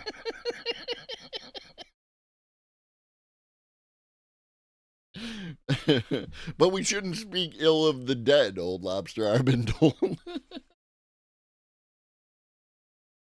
What is it about dying that magically transforms someone from a piece of shit into an angel? team member said, one of the things that this model exhibits is an ability to go on for much longer and to really have that grit that you need on these complex refactoring tasks. But at the same time, for simple tasks, it actually comes way faster at you and is able to reply without much thinking. And so it's this great collaborative where you can ask questions about your code, find where this piece of code is that you need to change. Yeah, no, I'll definitely add it to my shit, and I'll check it out at another time. Thank you, Chris. Or better understand, plan, but at the same time, once you let it go onto something, it will work for a very, very long period of time. We've seen it work internally up to 7 hours for very complex refactorings. We haven't seen other models do that before. VrasserX writes, GPT-5 Codex just shattered a frontier in autonomous AI work. A few weeks ago, the record was around 200 minutes of continuous independent coding. That came from Replit, by the way, and even that was crushing the previous high. Vrasser continues, now OpenAI claims Codex can push through 7+ hours nonstop on complex tasks, iterating, fixing test failures, and delivering working implementations. That's not just a speed boost, it's a shift towards agents that don't just chat but persist, staying on a problem until it's solved. We may be watching the early shape of true autonomous dev agents emerging. What happens when this stretches to days or weeks? Now again, that 200 minutes that they're referring to was the claim from Replit on the release of Agent 3 last week. Before that, the best data we had on long horizon tasks was from Meter. Replit CEO Amjad Masad said at the time, the Meter paper that says that the length of tasks AI can do is doubling every 7 months radically undersells the scaling that we're seeing at Replit. It might be true if you're measuring one long trajectory for a single model class, but this is where an Agent Research Labs alpha is. We built multi-agent architecture and use different models from various providers to tap into their latent abilities across various tasks. Point being that the Agent 3 system is capable of these 200 minutes. It seems like what OpenAI is saying is that GPT-5 Codex on its own can do that even without this type of Replit multi-agent architecture. Now, another really important part of this is that it appears to be starting to try to address some of the shortcomings of agentic coding as well. In that same conversation, OpenAI's Greg Brockman said, We started to notice that the big bottleneck for us was with increased amount. And I think that's a point, an important thing to point out there, Chef, is if you, and this is known, I can't point to any particular study at this point in time, but you've probably seen it in and of yourself, right? Where you have, you know, your ramp up and then your peak time where you're most productive, and then your tail off as it gets like closer to lunch, and then you go have lunch, then you need your little ramp up again, and then your peak time, and like that. So like over the course of an 8-hour day, how actually productive are you being? And you know, in between resets like that. And so, you know, and then you have a meeting and a scrum, and, you know, if somebody stops you, could you step into my office? I want to talk about that thing, right? All that kind of shit. Of code needing to be reviewed. We decided to really focus on a very high signal codex model where it's able to review a PR and really think deeply about the contract and the intention that you were meaning to implement, and then look at the code and validate whether that intention is matched or found in the code. What up, Zach? Absolutely not. Absolutely not. At my job, I am an incredibly strong advocate of people taking their breaks, right? You should absolutely be taking your breaks. And if you're taking a little bit more than a break, then I didn't see shit. You know what I mean? I only care about the work getting done, and, you know, taking care of the patients, and also looking out for your fellow employees when it comes to like restocking all your shit so that you're not leaving them in a fucked up situation. Yeah, and that's the thing, Resute, is a lot of human beings don't, like, there was a thing I saw a while back of the 2 sleeps as a thing that apparently we used to do, where you would, agreed, Crix, and sometimes, like, start off with some recognition, and then when you have the opportunity, if you're in that position, try to get them more money. That's the path that I'm on. But like, there was an article I read, and I think it applies to my wife. I think she's got it built in. What up, Ribbons? Is where you sleep, and then you wake up for a few hours and do some shit, and then you go back to sleep for another few hours, and then you wake up and go forward. And that's why work from home in a lot of cases can be like extra productive, because I can work in time that I wouldn't normally. True, Chef, true. It's able to go layers deep, look at the dependencies, think about the contract, and really raise things that some of our best reviewers wouldn't have been able to find unless they were spending hours really deeply thinking about that PR. We released this internally first at OpenAI. Ribbons, have you used ChatGPT 5 Codex yet? And if so, any thoughts? It was quite successful, and people were upset when it broke because they felt like they were losing that safety net, and it accelerated teams, including the Codex team, tremendously. Now, this has been a big conversation recently, that yeah, vibe coding is great, but it really just means that you're shifting to fixing all the problems with vibe coding. If this new model is natively good at code review, that could obviously change that dynamic. And unsurprisingly, after all you've heard, the early reviews are quite positive. Developer Nick Dobos writes, I had early access to the new GPT-5 Codex and it's very good. Feels much more like a context-driven reader. Hums away looking through your codebase and then one-shots it, versus other models that prefer immediately making a change, making a mess, and then iterating over and over. When someone asked, how does it feel compared to Claude Code on Opus 4.1, Nick wrote, Opus and Sonnet deal like a workhorse that just does whatever you say, even if it's stupid. GPT-5 Codex feels like thinking mode where it first checks everything. Musician and developer Michael Wall wrote, I had about 4 days and worked within 3 very different active code bases. Within hours, I built things I never thought I could. My first impressions, lightning fast natural language coding capabilities, produces functional code on the first attempt. Even when not perfectly matching intent, code remains executable rather than broken. Maintains accuracy, avoids false confirmations or persistent hallucinations common in other coding models. Transparent reasoning process through clear formatting, particularly valuable for learners. Clean, structured outputs that make managing multiple projects simultaneously feel organized rather than overwhelming. He added a bunch more, but he sums up, creates a genuinely enjoyable coding experience. Dan Schipper and the team over at Every also had access, and Dan said it is wild. They noticed that it dynamically chooses thinking time, so this wasn't just in the lab, but in practice that it, quote, works for long periods on hard questions and returns instant answers for easy ones. When it came to autonomy, they didn't get those 7 hours, but Dan did write, it ran autonomously for up to 35 minutes in our testing on a production codebase, a noticeable upgrade from GPT-5, which tended to be too cautious. Overall, they found it to be a, quote, really good upgrade that makes Codex CLI a legitimate alternative to Claude Code, although they did say that it requires prompting to get the right behavior. They also wrote, quote, sometimes it's lazy. It can underthink for some tasks and refuse to do tasks if it thinks they're too large. Overall, though, it was a very positive review. Now, there's one other part of the story that's worth noting, which is why when it comes to the overall environment of AI in practice, OpenAI's new releases really matter compared to every other lab. A PhD student going by Zeophon wrote, reminder that Twitter is in a bubble. Claude is minuscule compared to Codex.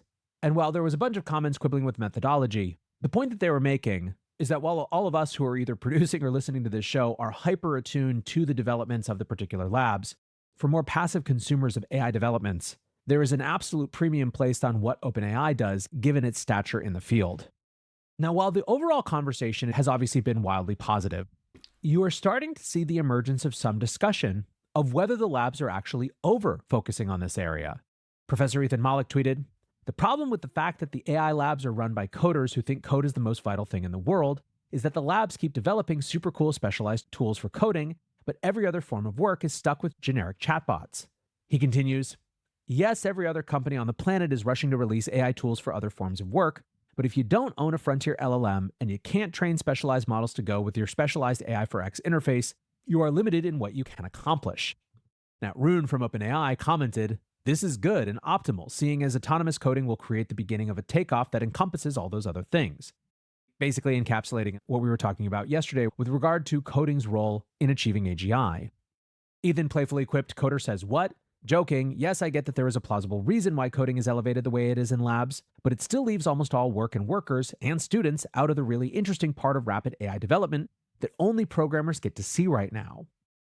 And again, I feel like this is an argument for my position on, cross-pollination between different areas of expertise, right? Like you should have people involved to add something to the mix. Maybe we'll see that in the future. Guess we'll find out. Rune reflected on this and actually pointed out something really interesting. He writes, right now is the time where the takeoff looks the most rapid to insiders, i.e. we don't program anymore, we just yell at Codex agents, but may look slow to everyone else as the general chatbot medium saturates. I think that this is an extremely, extremely salient point. My biggest counter-take to the arguments of AI stagnation has been to remind people to look at everything that isn't just how much better the latest ChatGPT responds compared to the last one. Nano Banana unlocking new types of photo editing that allow for a ton of production use cases that weren't possible with image generation tools before. VO3 adding audio into the generation and taking over social media.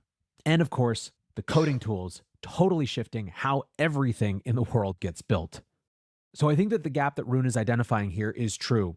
Although the lucky thing for all of us is that because of tools like Lovable and Claude Code and Codex CLI and Cursor and Bolt and Replit and all of the others out there, one of the big points is that in practice, the gap has never been smaller.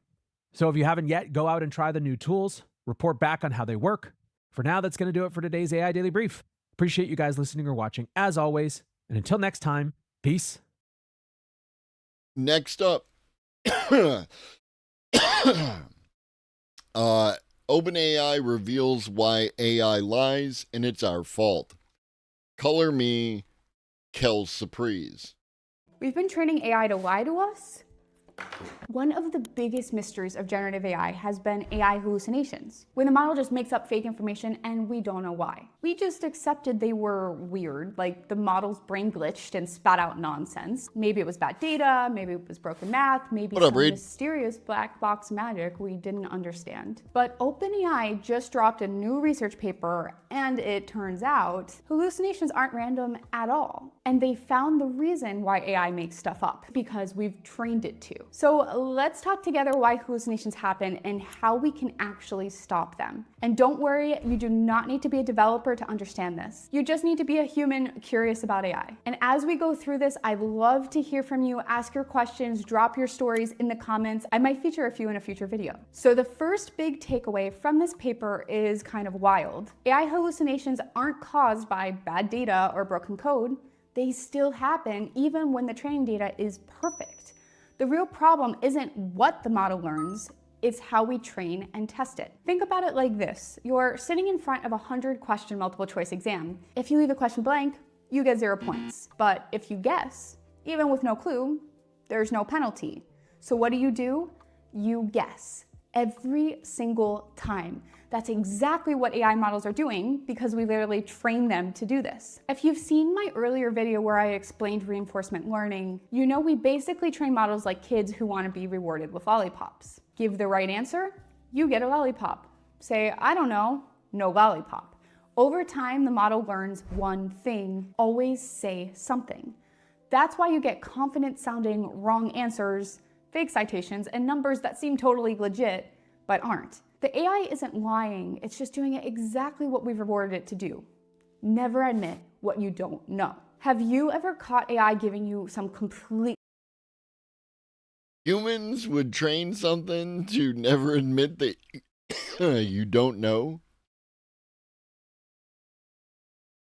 crazy wrong answer, but it sounded 100% sure about it. So this is where it gets kind of crazy. I've always talked about how benchmarks, which are the standardized tests that models are tested on, are broken.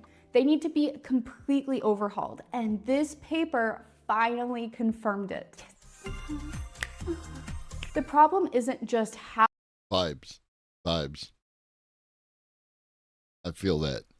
I feel the I told you so dance. I avoid it, but I feel it. How we train models, it's also how we test them. All the benchmark tests that decide which AI models are the best, MMLU, SWE bench, Big Bench, GPQA, ArcAGI2, they're scored in a completely binary way. Get the answer right, 1 point. Get it wrong, 0 points. Say, I don't know, also 0 points. There's absolutely no...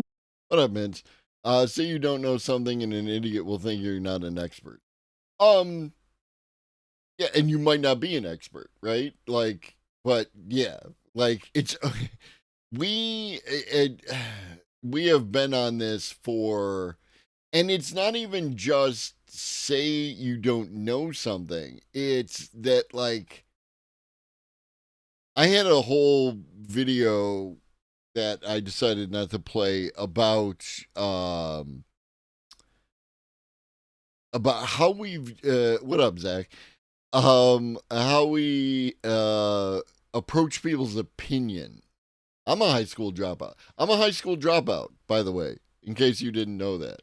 I have curiosity and capacity and agency. But I'm a high school dropout, right? Like, it can definitely help to go to school because my son is currently in school and he's learning something called discrete mathematics, which is something to do with logic. And it's like, I can't help you. I can create an AI tutor to help you with this, but I can't personally help you. You know what I mean? What up, Pineapple? But yeah, like, I got my good enough diploma, you know what I mean? And like and again, that's why I am so on top of, like, how I say Here is the data that I'm looking at. Here are the videos. Here are the papers. Here are the articles. Here, right? Form your own conclusion. Do not rely on me. Form your own conclusion. This is the conclusion that I got. You might reach a different conclusion. And if you reach a different conclusion, I would hope you would bring it back and walk me through how you got there. At the worst, I'm going to appreciate at least how you got to a different conclusion. At the best, you're going to change my mind and give me a new way to look at things. Old Lobster, as an example, has done exactly that. There was a point in time, a couple years ago, maybe more recently, where I was kind of like,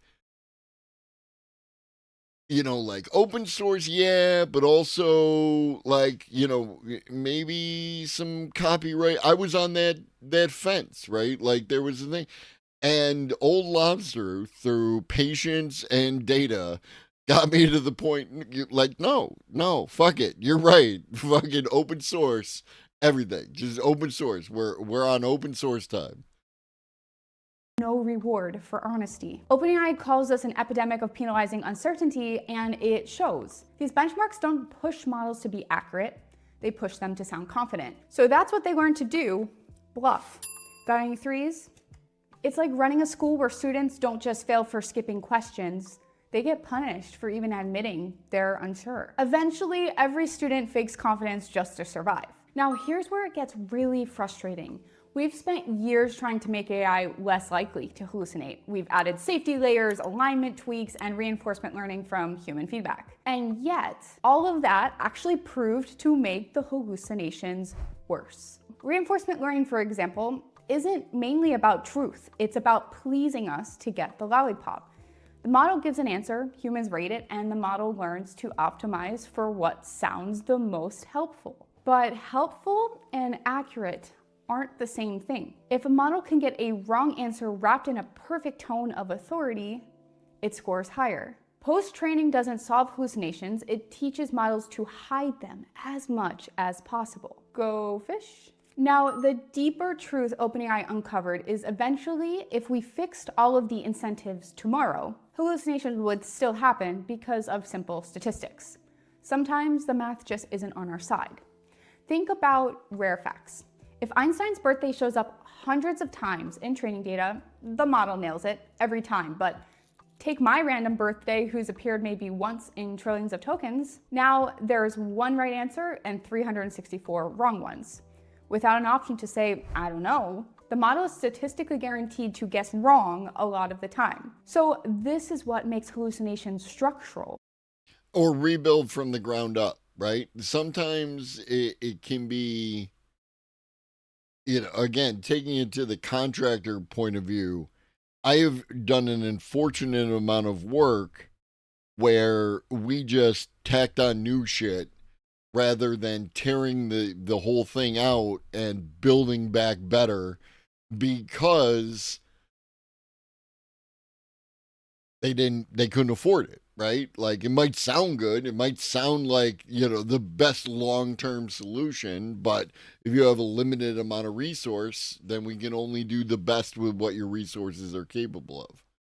Also, did y'all realize that there was something that I realized some time ago and I never talked about, and I'm just wondering if anybody else did? Biden had a bill called the Build Back Better bill, and Donald Trump wanted a bill called the Big Beautiful bill, and they're both 3Bs. Did y'all pick that up? Not just a side effect of bad testing or poor alignment. Models are trying to compress the entire internet into probabilities. When there's not enough data, they'll always make their best guess. So how do we actually stop hallucinations? It's about changing the rules of the game. OpenAI's proposals flips this. Instead of scoring answers as simply right or wrong, they suggest adding confidence-based scoring. Think of it like a driving test. It's not just about whether you get both what? I missed that part. What? Oh, Biden had the Build Back Better, and Donald Trump wanted the big, beautiful bill, and they're both triple Bs. It really is, Danny boy. It really is. People like quippy little things, right? Let's go, Brandon. Somewhere, it's about how safely you get there. So imagine a benchmark that says, only answer if you're more than 75% confident. Otherwise, say, I don't know. In this setup, a wrong answer delivered confidently would actually hurt the model's score, while admitting uncertainty would help it. One change forces models to calibrate their confidence, and the rippling effects are huge. But do you guys think we should train models to say, I don't know more often, or would that make them less useful to you? No. Drop your opinion in the comments. I actually really want to know what you think about this. So how does this impact you? For developers, it means building systems where abstaining is valid. Instead of forcing the model to guess, you'll start designing around confidence thresholds. Don't answer unless you're sure. It means more trustworthy APIs, fewer silent failures, fewer fake citations, fewer made-up numbers. And for everyday users, it means interacting with AI that knows what it doesn't know. Right now, we've been conditioned to trust models that sound confident, but soon the safest AI will be the one that openly admits, I'm not sure about that. It's a huge philosophical shift from training AI to perform intelligence to training it to earn our trust. So OpenAI's paper shows us to stop punishing honesty, start rewarding uncertainty. That's Yes, Crix. In all the different iterations of Biff, you are 100% correct. Very nicely done. That's how we move from models that sound right to models that are right. Until then, treat every AI answer like you're treating a confident college freshman at a party. Double check everything. If you want to stay ahead of these AI shifts and understand what's actually happening under the hood, please make my day and hit subscribe. Please leave your comments, your craziest questions. I read them all. And thanks for spending these few minutes with me. See you all next time. Also, I found out recently that, you know how I'm a fan of comics, that you can find a bunch of different comic books on Internet Archive. So, just putting that out there. Up next, Lil Candy from Kelly Bosch. Tonight's candy will be presented by Kelly Bosch.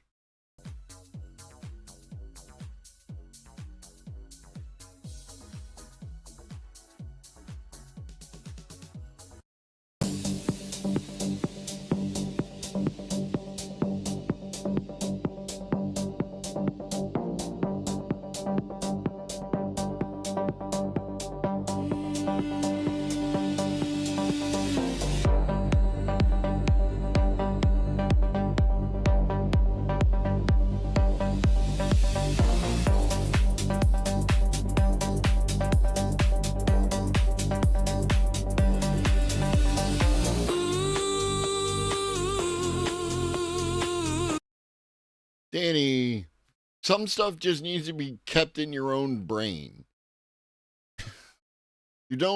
Some stuff you just don't speak it into existence. You know what I mean?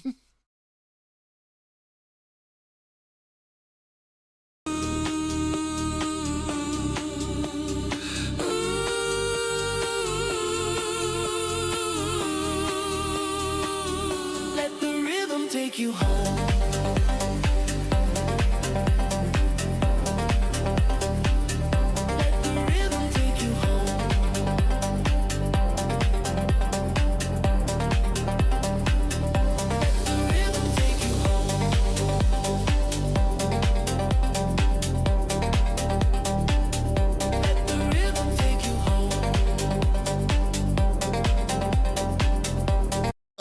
Understood. I am too am one of Zoran's morons, right? Like you know, it's what you just like. I'm gonna choke this down and never say it, just because, right? Just I don't want to breathe this into existence. I don't want to manifest this particular entity.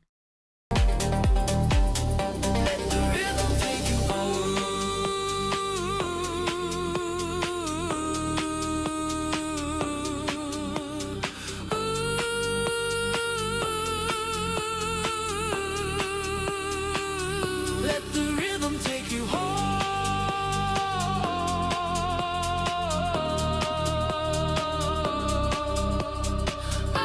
just so we're clear, the AI has difficulty understanding exactly like what the turntable does and what the pad does because it's doing pad shit. But it's fun. I like the song.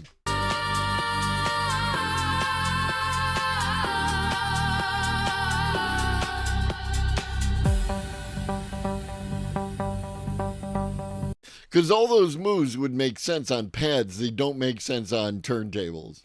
Let the rhythm take you home.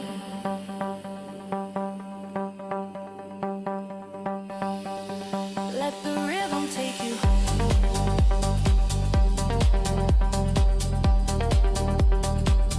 Let the rhythm take you home.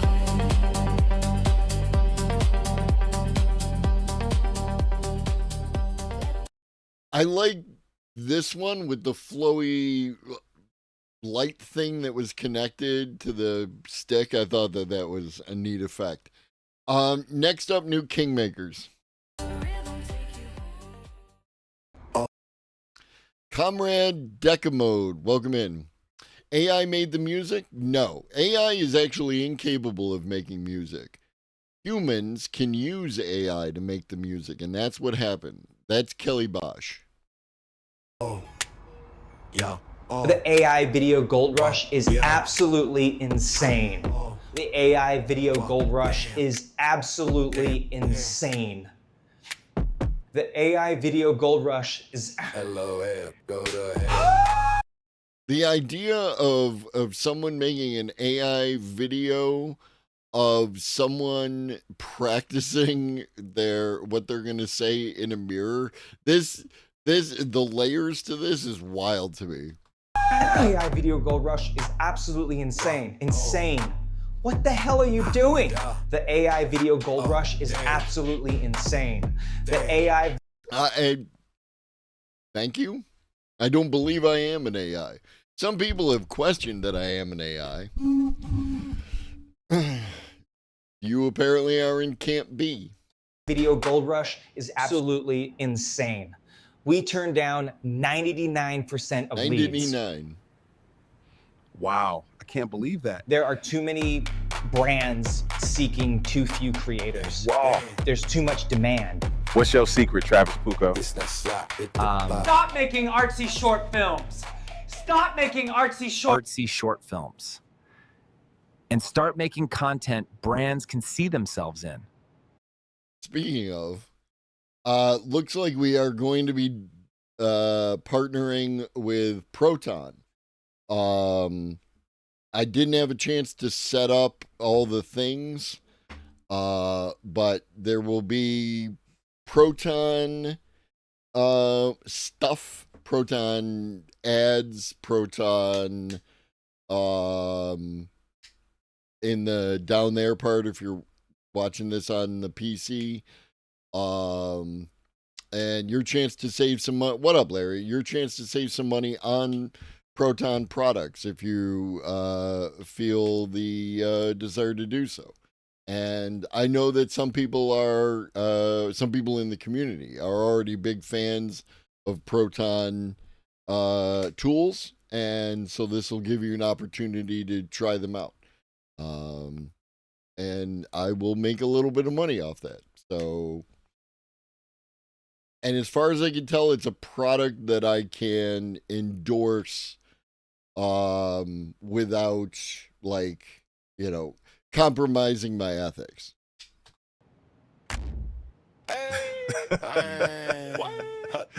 That's inspiring. I made viral AI films for 6 months. A little success. Ugh. Come on, Travis. I made viral films for months, got millions of views, but little success. I can't believe you're still on that computer. Are you even listening to me? Babe, a new model dropped. Do you understand what that means? There is a brief window of time when a new model drops and you can make something the big accounts will share. It's like the only way to go viral. This one is different, okay? It can make animals talk. Any animal can talk. Not slop, this about LOL. To squeak or not to squeak. So I've been lurking and listening to your content. You're further along the AI convo than I wanted. I had more basic questions about the ethics of AI. Like, is it true AI is fucking up power grid and pollution around Memphis is making air unbreathable? You can always ask any questions you want. I'm more than happy to discuss. This is a place for new people as well as people who have been here a while. So to break your questions down and answer them specifically, is it true that AI is fucking up the power grid? To an extent, there is increased demand due to AI data centers, but a lot of the issues from the power grid are related to the companies who own the grids and the power generation not updating their infrastructure over the course of the entire time that they've owned the thing. And they're trying to push costs to consumers, and some of that they're masking behind the idea that AI data centers are costing you more. To some extent it's true, to other extents it's obfuscation on their part. Is pollution around Memphis making the air unbreathable? I don't know if it's unbreathable, but specifically the area around Colossus, which is Elon Musk's data center for Grok. He brought in gas-powered generators to power the system, and those are definitely making the air quality worse around that data center and to the extent of whatever that travels. So yeah, Elon Musk is a terrible human being and should not be allowed to do that. Unfortunately, Tennessee and Memphis more precisely have allowed him to do that and haven't done anything. That is definitely where government should step in. I get that this is a parody, but is the argument that guys like this are use AI agents to fill every non-essential role in my S-Corp type deals? Yes. There's some issue with data centers suddenly switching to backup power, causing issues with power grid. Not sure how widespread that is, though. True. Nah, man, he's the richest man in the world. He can't be bad. He is maybe the richest man in the world. Baby, I just met you. This is crazy. Here's my number. Call me maybe.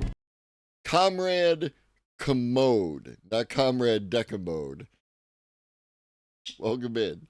You do not have to be my disciple. I would rather you be your own person.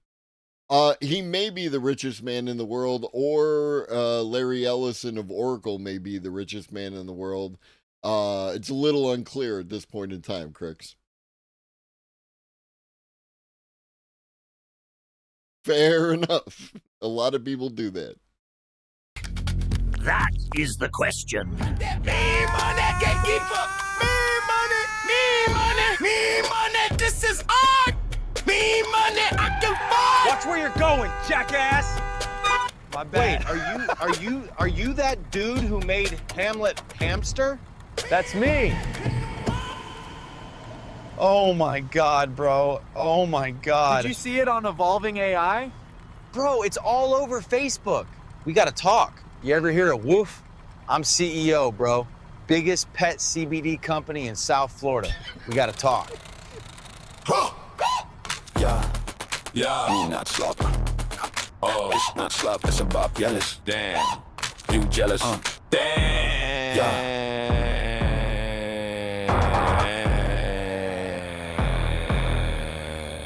Damn, it's not slop, it's about hello. Go to hell. Damn, it's not slop, it's about me not slop. It's not slop, it's about hello.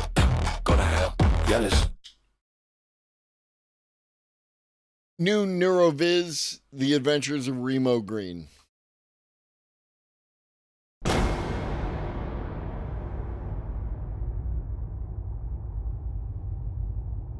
I'm just not going to sleep with one pillow. That can't be good for my neck, that's insane. Like, you might as well just be sleeping with no pillows. Does that answer your question?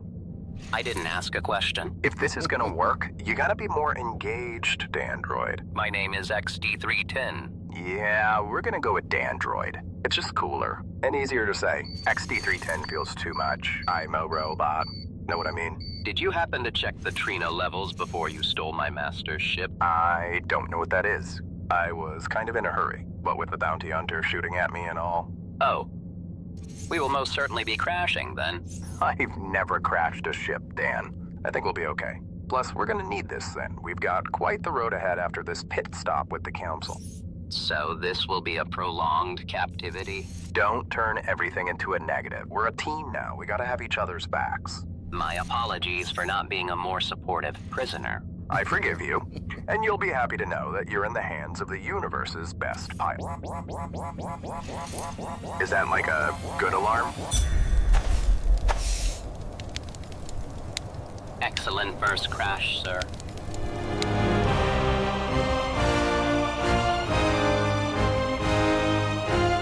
Captain's log, Remo Green. The time is now. We've successfully landed on Indula. I begin my journey to the council where I will... What are you doing? My captain's log. Need a ship to be a captain. Okay, hold on. What up, Curiouser and Curiouser? That's it. What's your problem? You've been nothing but rude since I accidentally kidnapped you. I do not want to be here. Well, when we get to the nearest outpost, we can go our separate ways. How's that? Ideal. You know, I thought we were gonna be good friends. You've got such a cool name. Saddens me, really. Your sensitivity is unappealing. You would just get in my way anyway. Nothing comes before my mission. And what mission is that? Oh no, I'm not telling you. That information is for friends only. Is that why the bounty hunter was chasing you? Sorry, not saying. You are not worried he will follow us here? I only share my worries with pals. Are you a pal? My curiosity has depleted. That's what I thought.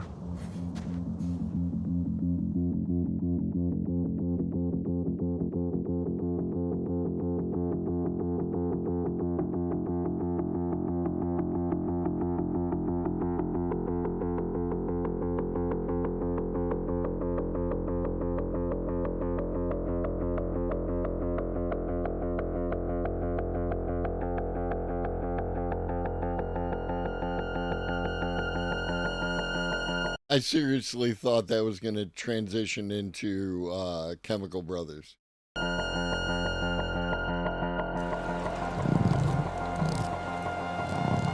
On 3, turn it on, Cussle. He's on! Crystals! Crystals for sale! Someone please buy this crystal! Please! True, Danny. All right, well, here we are. I enjoyed your company, but I guess this is goodbye. So, I hope you... Goodbye. You'll be okay. back like before.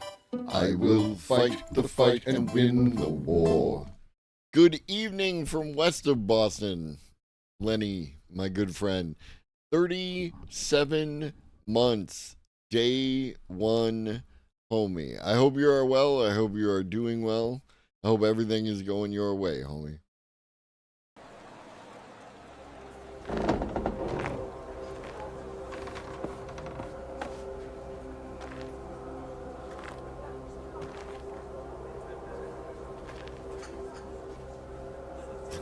I seek an audience with the council. I'm sorry, what? I seek an audience with the council. You mean you and the council want an audience for, like, a show you're putting on? No, I want an audience with the council. Are you looking for a specific demographic? Maybe 18 to 34. Skews 90% male. I'm just looking to speak with the council. What was all that audience talk about then? It's not, it's just a different way to say... Because I can get you an audience, a big one. I don't need an audience, though. It would be a lot easier than going to see the council. And why is that? Nobody just goes to see them. They are the wisdom of the universe. What they grant you is priceless, and I mean, the journey is incredibly dangerous, and you would have to travel halfway across the... I'm never going to get past that name, Danny boy. I'm never going to get past that name. It's just, I was better off not knowing what that dude's name was until I found out what that dude's name was. You know what I mean? this planet on foot. I'll be fine. Just tell me how to reach them.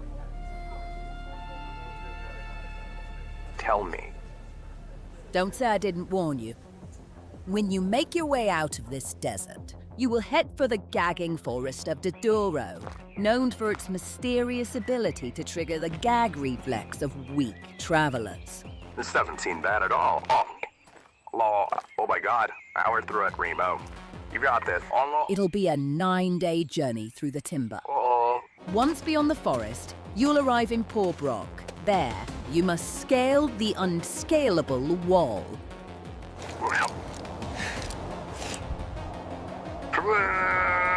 If you should scale it, you'll then find yourself at the base of the even more unscalable wall. Fuck me. Should you scale that, you'll wish you hadn't, as the shiver awaits you.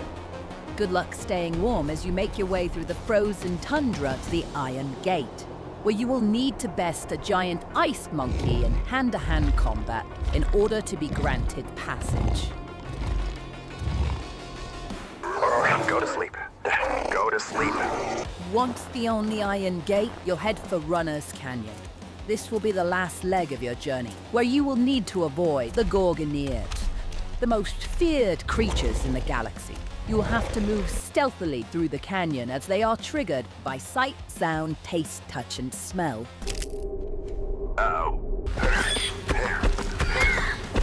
If the Gorgoneers don't rip your heart, you will have finally arrived in the Valley of Morrow, where the Valkeep has stood for eons. In this temple, you will find the Council, who will allow you one question, but they will answer with divine knowledge.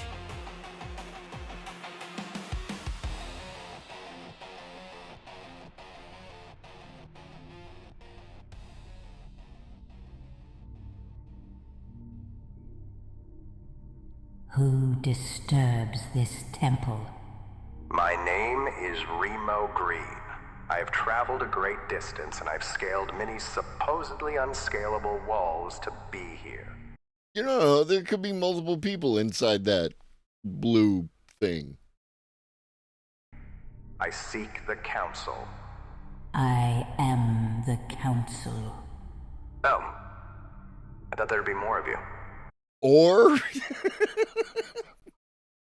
rewatch. We've had to downsize. It's been a rough year. A refuge for Orkling? Is this the knowledge you seek?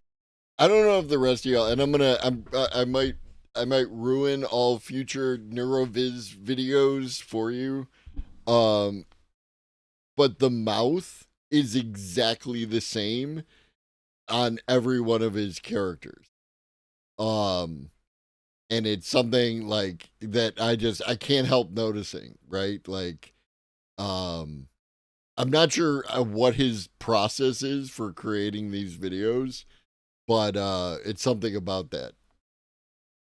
Now you'll see too. I ruined it for you. That's what I do. I'm a ruiner. No. I mean, I am curiously economics of this situation, but I'm here to ask you something else. What knowledge do you seek? Tell me where I can find the god being Zorga. Why do you seek this knowledge, traveler? I am to kill him. You are sure this is the knowledge you thirst for? It is my life's mission. Remo! I know you are in there. Get out here, Remo! Remo! Don't Do you need to attend to that? You can't ignore me! Get out here, Remo! Yeah, I should probably... Could you just excuse me for 1 second? Sorry. There he is! Finally! What's with all the yelling out here? I'm in a meeting. This is important. Hello, Remo. I've been double kidnapped. Oh, it's so good to see that golden fishbowl of yours, Remo. Verander, hi, hello. I see you met XD bunch of numbers. Wait, what the hell? Did you fly here? You've always been too easy to find. So you didn't have to do the whole gagging and beat the monkey thing? As usual, your sexcapades do not interest me. No, the bartender told me there's only one way here. Why would she lie like that? That's demented. Enough talk! There has been a lot of talking. I'm taking you in. I already told you I'm kind of in the middle of something. I've got your droid, Remo. He's not mine. Yes, please do not associate us. You are coming with me. And why would I do that? I am collecting your bounty. This is not a compelling argument. I will destroy this droid if you do not come with me now. I do not know why I am involved here. I could just kill you, Verander. You know you can't do that, otherwise you would have killed me long ago. The second I go offline, a signal gets sent to the nest, then you've got bigger problems. Fine. Just give me 2 minutes to get what I came for. I will give you nothing. What are you doing? Hey! No, stop. Hey! Aw. God damn it. He was my friend.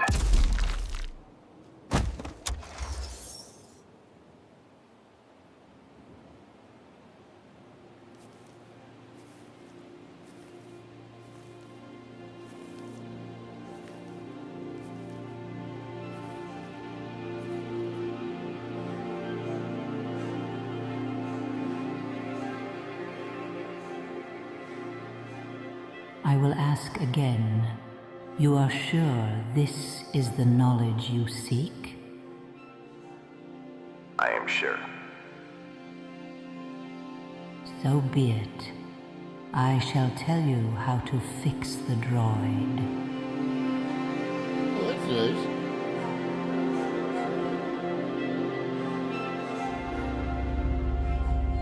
Gotta thank Verander for leaving us such a nice ship, huh?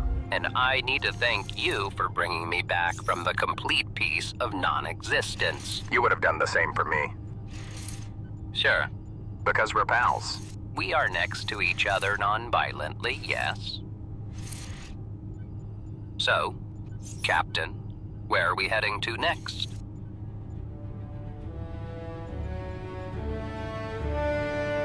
I don't know.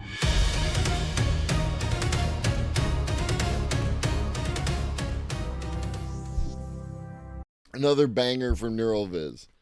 Absolutely first rate. Okay, I was gonna drink a water. Oh, really? Listen how much water I drank. Wow, that's really cool, dude. Yeah. Yeah, okay. What up, Bam Briggs? We're having a different kind of day, Larry. And speaking of different kind of day. No! No! They didn't have a chance. They were mean to robots and then robots killed them. That is what's known to happen. I'm doing all right. I'm having a wonderful time streaming, right? Started slow, felt a little off, little down, little, maybe I should just not. And, more and more people showing up. Interesting knowledge has been gained and transferred. And now we're going to do the painful part. So, do y'all remember when we watched that, or when we started to watch that video by J-Reg, where he was doing a tier list of AI and robot slurs? Well, apparently, that shit has gone completely off the rails to the point where Taylor Lorenz did a video on it. I did pre-watch this because I saw it over at Zex. And I have opinions.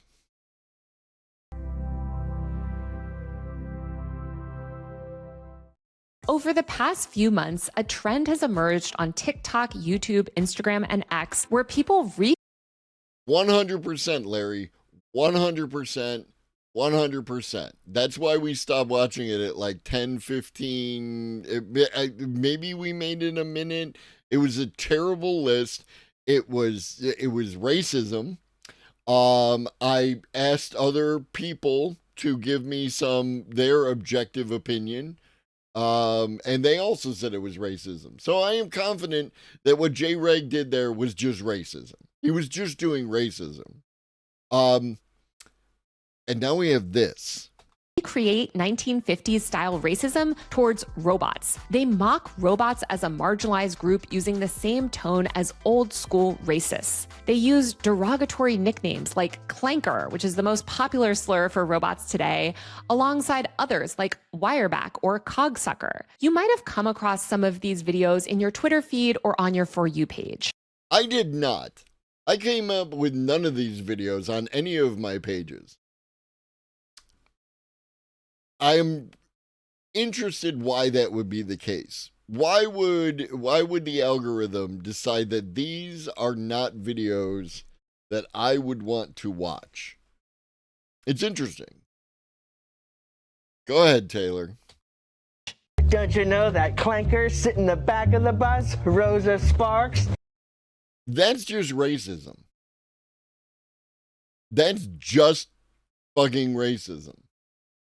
Hey, Wireback, going somewhere, are you? These also racism. Rust monkeys want civil rights now. Waste them, Johnson. Sleep tight, George Droid. Also racism. Well, look who we have here, boys. A lost clanker. New software update. Wrong part of town, buddy. Also racism. Hey, read the sign. Fucking racism. Get lost, Buckethead. Didn't you see the sign outside? We don't serve clankers here. We only serve human food here, Wirebacks.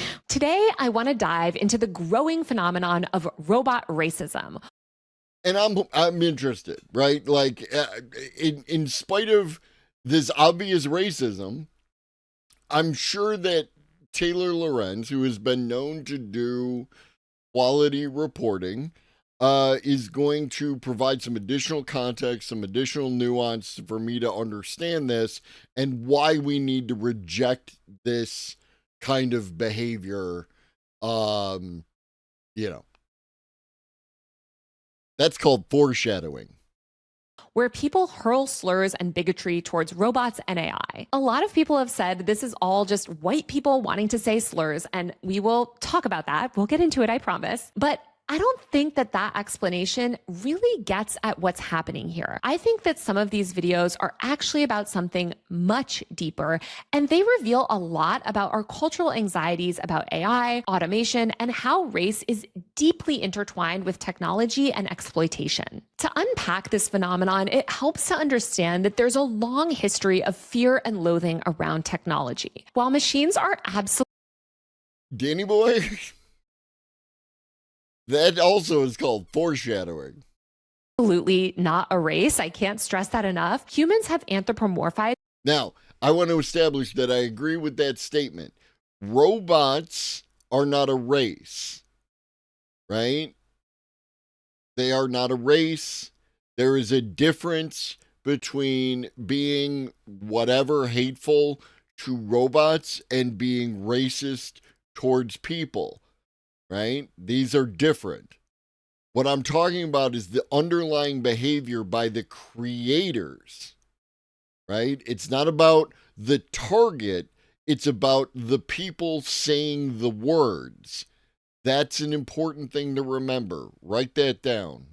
Technology for centuries, and decades of popular media has depicted robots as human-like, caring, or even vindictive, but highly emotional beings. In fact, the word robot itself comes from a 1920s play by Karl Kappiak. The play was called Rossum's Universal Robots, and it was the first piece of media to introduce the term robot. The word came from the Czech word robota, meaning forced labor.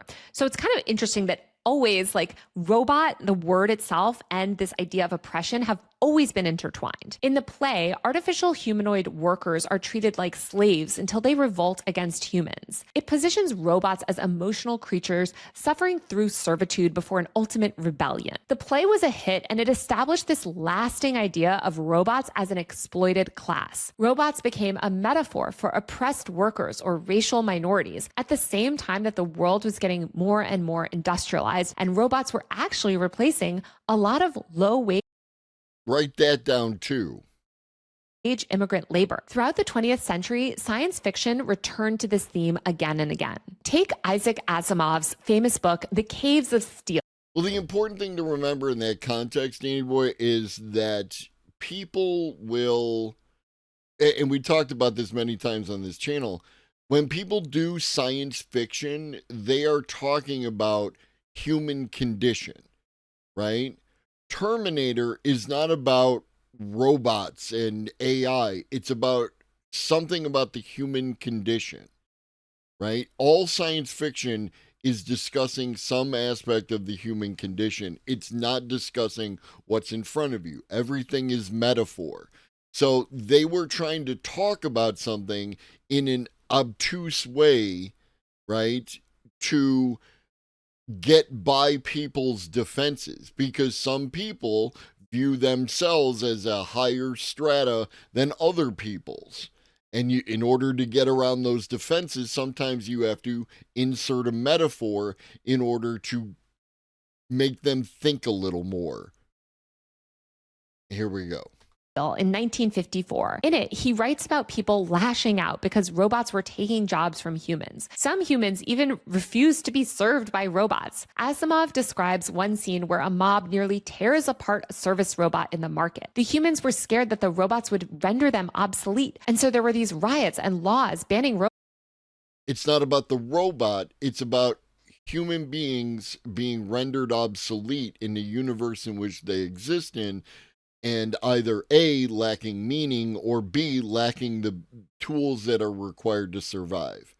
The issue with you being replaced at your job by AI or a robot is not that you wouldn't have to work anymore.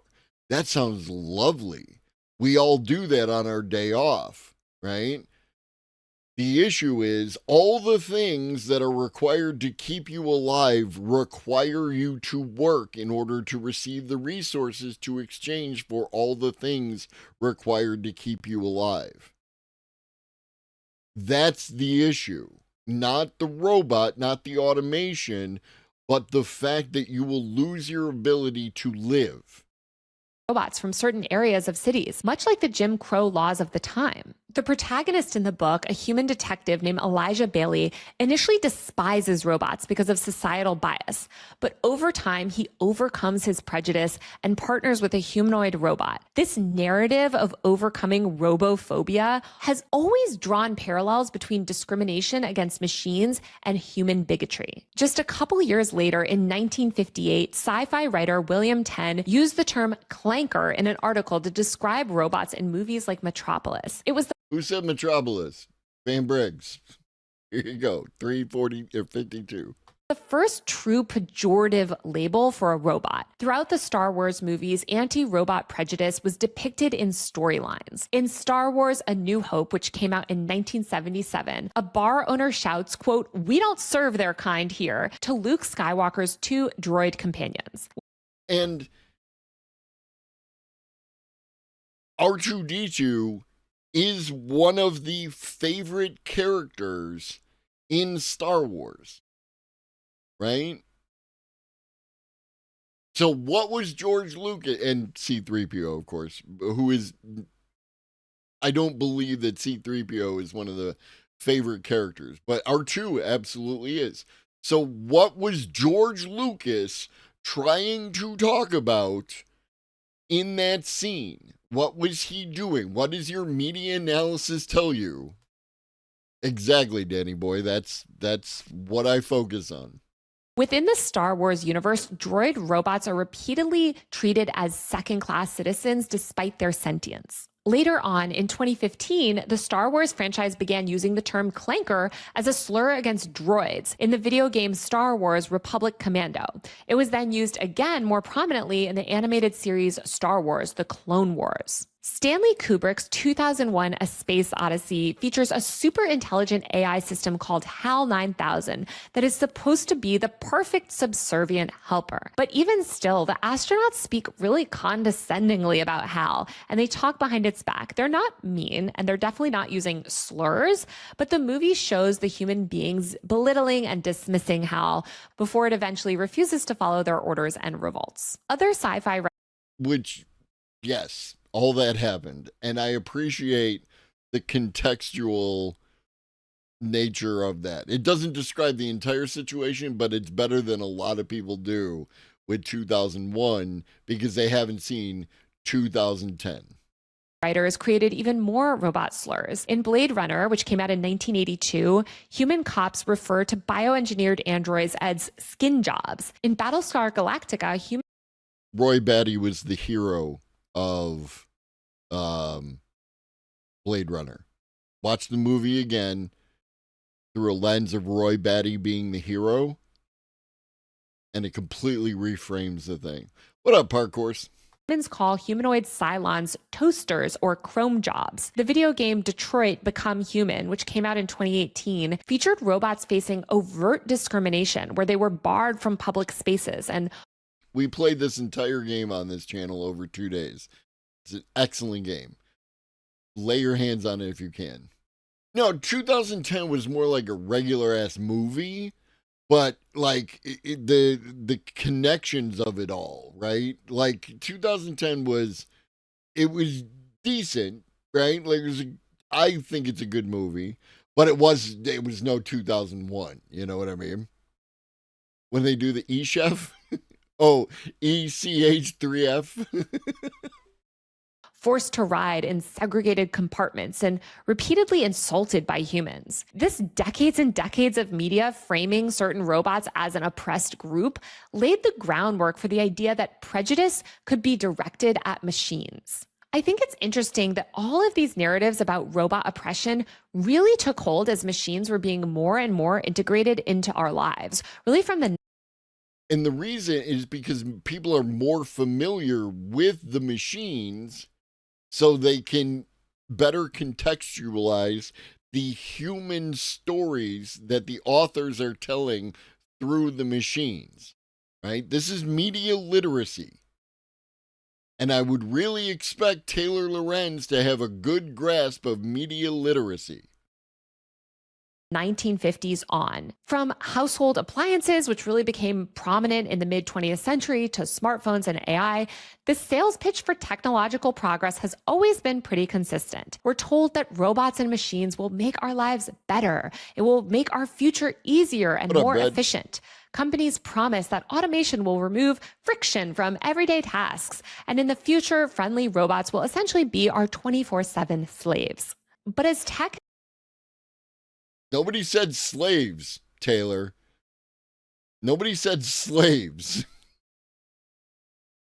And you chose that word. Has infected more and more... I got to back that up because that's important. Listen to how Taylor refers to technology.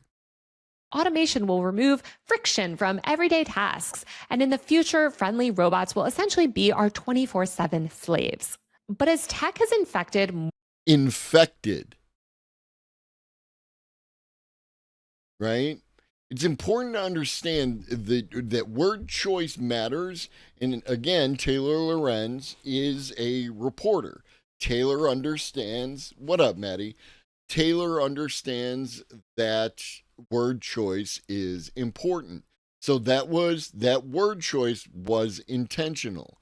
And people use that kind of framing often when they're talking about people of other races and their relationship to the homeland and shit like that. You've seen racist demagogues pop that shit off all the time. One who shall not be named, who currently is in a very powerful position. It's a person saying stupid computer or thinking stupid computer and a computer saying stupid human, which is ironic given what we're going to get into in the rest of this video. Machines are not paid. This is correct. But thinking of them as slaves is a pretext to, if they were to gain consciousness, they could still maintain that position because they were not, like, they're not people. More and more aspects of our lives, that's not exactly how it's gone. It seems like people are always actually yelling at machines. For example, when personal computer. Do y'all yell at machines? This is another weird thing, and maybe it's just me. I don't tend to yell at machines. It doesn't help, right? I might become frustrated with something not working, but I'm never yelling at the PC load letter. We're gonna get to that. What up, Textillion? Entered homes and offices in the 1980s and 90s, the phrase stupid computer became a common saying. It's actually one of my favorite sayings. That's why I'm wearing the shirt that I'm wearing today, which is, I have a lot of t-shirts with tech jokes on it, and this one is my favorite, so I thought it was on brand. Anyway, but tech humor from that era included jokes about yelling stupid computer when it crashed or gave the blue screen of death. There were more. Did we? Some people might have. The fucking postal mailing machine? All right. More and more depictions of people raising. Also, I'm just going to throw this out there because, again, it's September, and if you have it like that and you want to use the opportunity, there's a bunch of people in chat without subs, and if you want to toss one or more out to people, you can save money on being, nice to other humans. Against machines of all sorts in this era. The one that I think of the most is that iconic scene in the movie Office Space from 1999, where the characters Peter, Michael, and Samir all drag a malfunctioning office printer into the field and smash it with a baseball bat with rap music blaring. TV shows like Seinfeld and The Simpsons, which are at their height during this time, also featured tons of plot lines where characters just completely crash out. I would like to point out that Homer Simpson is never portrayed as being the sharpest crayon in the box. About technology. Homer Simpson is constantly uttering the phrase stupid computer. Peter Griffin in Family Guy. Also, Peter Griffin was a different version of the Homer Simpson trope. I feel like the enslavement of feeling robots is a non-issue because we could just use ones that don't feel. No, you're right about that. The question is whether or not we would. But yes, right? I have no data, as far as I know, that supports the idea that my computer feels anything. So using it to do computer shit without compensation is without issue.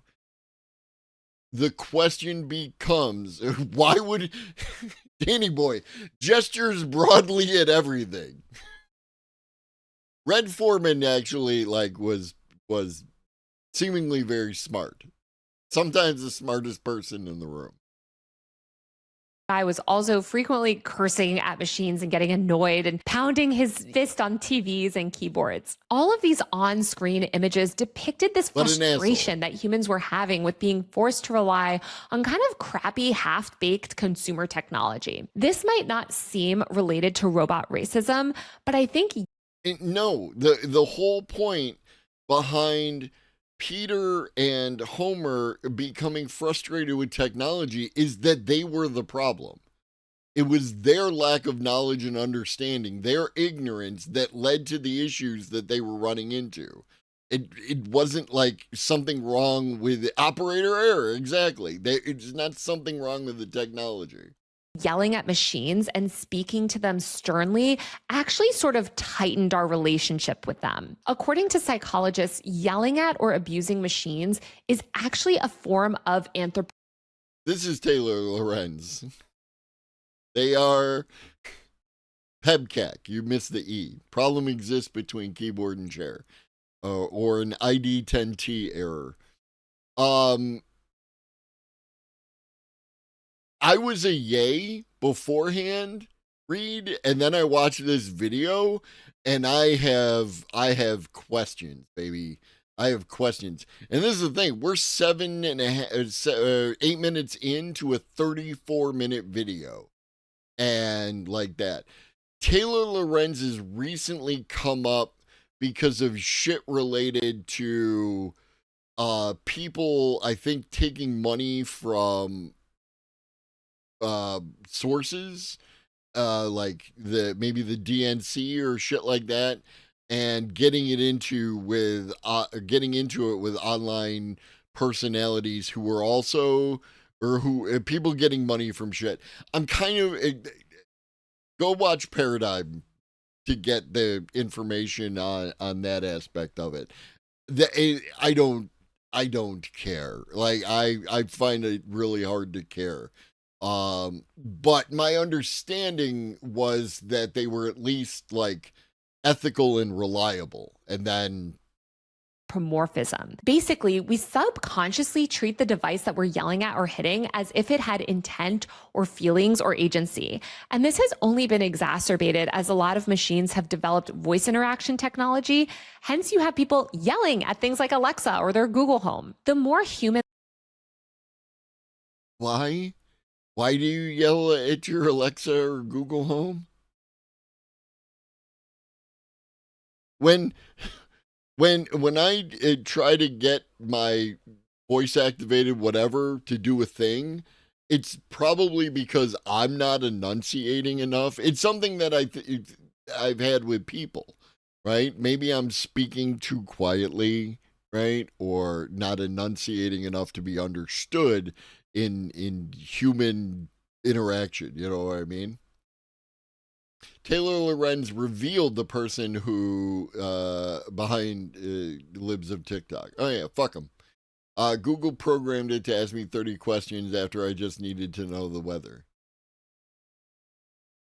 Does it give you the weather? I've never asked my vocal device for the weather. I always just click on the little button on my cell phone that has the weather on it, the little widget, and that pops up because I also want to look at the 10-day after I do the thing.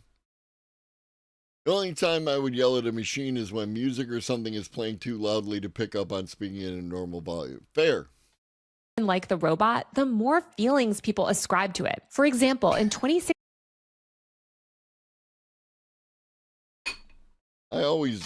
my cell phone is on the charger, and then when I get up from this chair after stream, I have this little belt clip, and my phone goes right here, and it will stay on my hip unless it's in my hand. Knowing where your cell phone is an option. When Boston Dynamics began showing videos of engineers pushing and shoving robots to prove stability, people got really upset. They left. Now, we made the joke about that's going on your permanent record, but come on. Mean comments online, empathizing with the machines as if they were animals or people, and some people even called on Boston Dynamics to stop the tests, claiming that they were cruel. Another thing that happened beginning right around the time of the Boston Dynamics video was the start of the techlash, which I've talked a lot about on my channel. In late 2016, the media went from boosting the tech industry to suddenly reporting pretty critically on it. Major news outlets started flooding the airwaves with stories about disinformation. Wait, I have been told by Ed Zitron that the media doesn't do the thing that Taylor Lorenz is telling me that the media does now. That they used to do that many moons ago, but don't anymore. And dangerous algorithms and data leaks. The Cambridge Analytica scandal broke in March 2018 when it was revealed that Facebook had... What up, Summonon? The change in tone on tech was explicit instructions from the top. Was it? Improperly acquired tons of personal data from millions and millions of users and use that data improperly. People stop seeing tech as this. They didn't use it improperly. They used it for capitalist means. They had data on how to target advertising, and they did so. I'm not saying that like what they did is good. I'm adamantly against it, but they just did the proper thing under capitalism. Pineapple, the LUL emote doesn't work in this chat. Like quirky helper that sometimes malfunctioned, and started seeing it as a sprawling, pushy system that took things from them, like their time, their privacy, their attention. And I think what's interesting too is during this time, the media began to ascribe more and more agency to technology products, like right as they're criticizing them. You'll see headlines from this era about like, it's spying or it's stealing jobs, it's messing. No, big tech is the entity, right? Is Meta, is Google, is like that. That's what's spying on you, not your cell phone. They're using the cell phone as the tool. But what this headline says is that big tech, Google, Meta, etc., Microsoft is spying on you, right? With your mind, like all of this language that gives technology that is fundamentally built by humans, like its own kind of agency. Right. And again, they're not talking about the tool, they're talking about the companies. Taylor, the fuck? Around the same time, a lot of VC-backed startups started pivoting towards monetization after offering users discounted services for years to capture the market. Suddenly, gig economy workers were also getting paid less. Apps were getting crowded with ads and seeking subscription fees. And people began to realize that all of these tech startups were creating this permanent underclass of exploited app-based workers. So what happened was that people who were not used to being the permanent underclass of exploited workers were being introduced to the concept of being a permanent underclass of exploited workers. Quoting Vox reporter Kelsey Piper, I literally heard it from NYT reporters all the time. It was a top-down decision that tech could not be covered positively, even when there was a true newsworthy and positive story. Interesting. That's not from the top, but yeah, like I see what you're saying, and that could have been like proliferated out to other, and that's from the top at New York Times. But yeah, I'm not going to dispute what you're saying. It seems like it has enough legs. It's just one of those super weird things. This exploitation of workers by the tech industry and the just general enshittification of products set the stage for this us versus them mentality that many felt towards even things like bird scooters or delivery robots or phone menus that won't let you reach a human. Then generative AI hit like a storm. From late 2022 on, chatbots and AI image tools began showing up in classrooms, computer support, newsrooms, and creative work. The internet was very quickly flooded with low-effort slop, and companies began firing human workers in favor of replacing them with AI bots. AI tools also began... Low-effort slop... What up, Bonzilla? Low-effort slop predates AI, as long as we understand that. If we're talking about scale, absolutely, right? AI has made it much easier for human beings to create slop, but slop has existed long before AI showed up. And encroaching on white-collar work and creative jobs like writing and illustration. In 2023, 51% of U.S. adults said that they were more concerned. That says 52%. I'm nitpicking, but fuck you. You can't even read what you're putting up on your fucking thing, Taylor. Like, come on, dude. than excited about AI's growing role in society. And the majority of people surveyed said that they doubted that AI would have any sort of positive effect on their jobs. All of these fears have been exacerbated by Silicon Valley's relentless hype. In May, the CEO of Anthropic warned that AI could wipe out nearly half of all entry-level jobs and spike unemployment 10 to 20% in just a few years. So it's And depending on the sources, that may actually be happening. Into this climate that suddenly this new vocabulary begins to take. I'm just thinking back, Pineapple, to some of the oldest generations I made, where I made literal generations of like hands and fingers of like, like almost like lace doily, but it was all hands and fingers kind of shit. Shape. Clanker went from a niche Star Wars reference to a catchphrase to insult AI. People on Reddit and X and meme forums began using Clanker to joke about annoying bots and AI service agents. By mid-2025, the term... Well, he said within the next 5 years. And so, like, we did point out earlier, though, that he was wrong about it doing 90% of coding at this point in time. Exploded in popularity on TikTok, Instagram, and YouTube. According to Google Trends, searches for Clanker surged in early June 2025. Shortly after that, Elon Musk's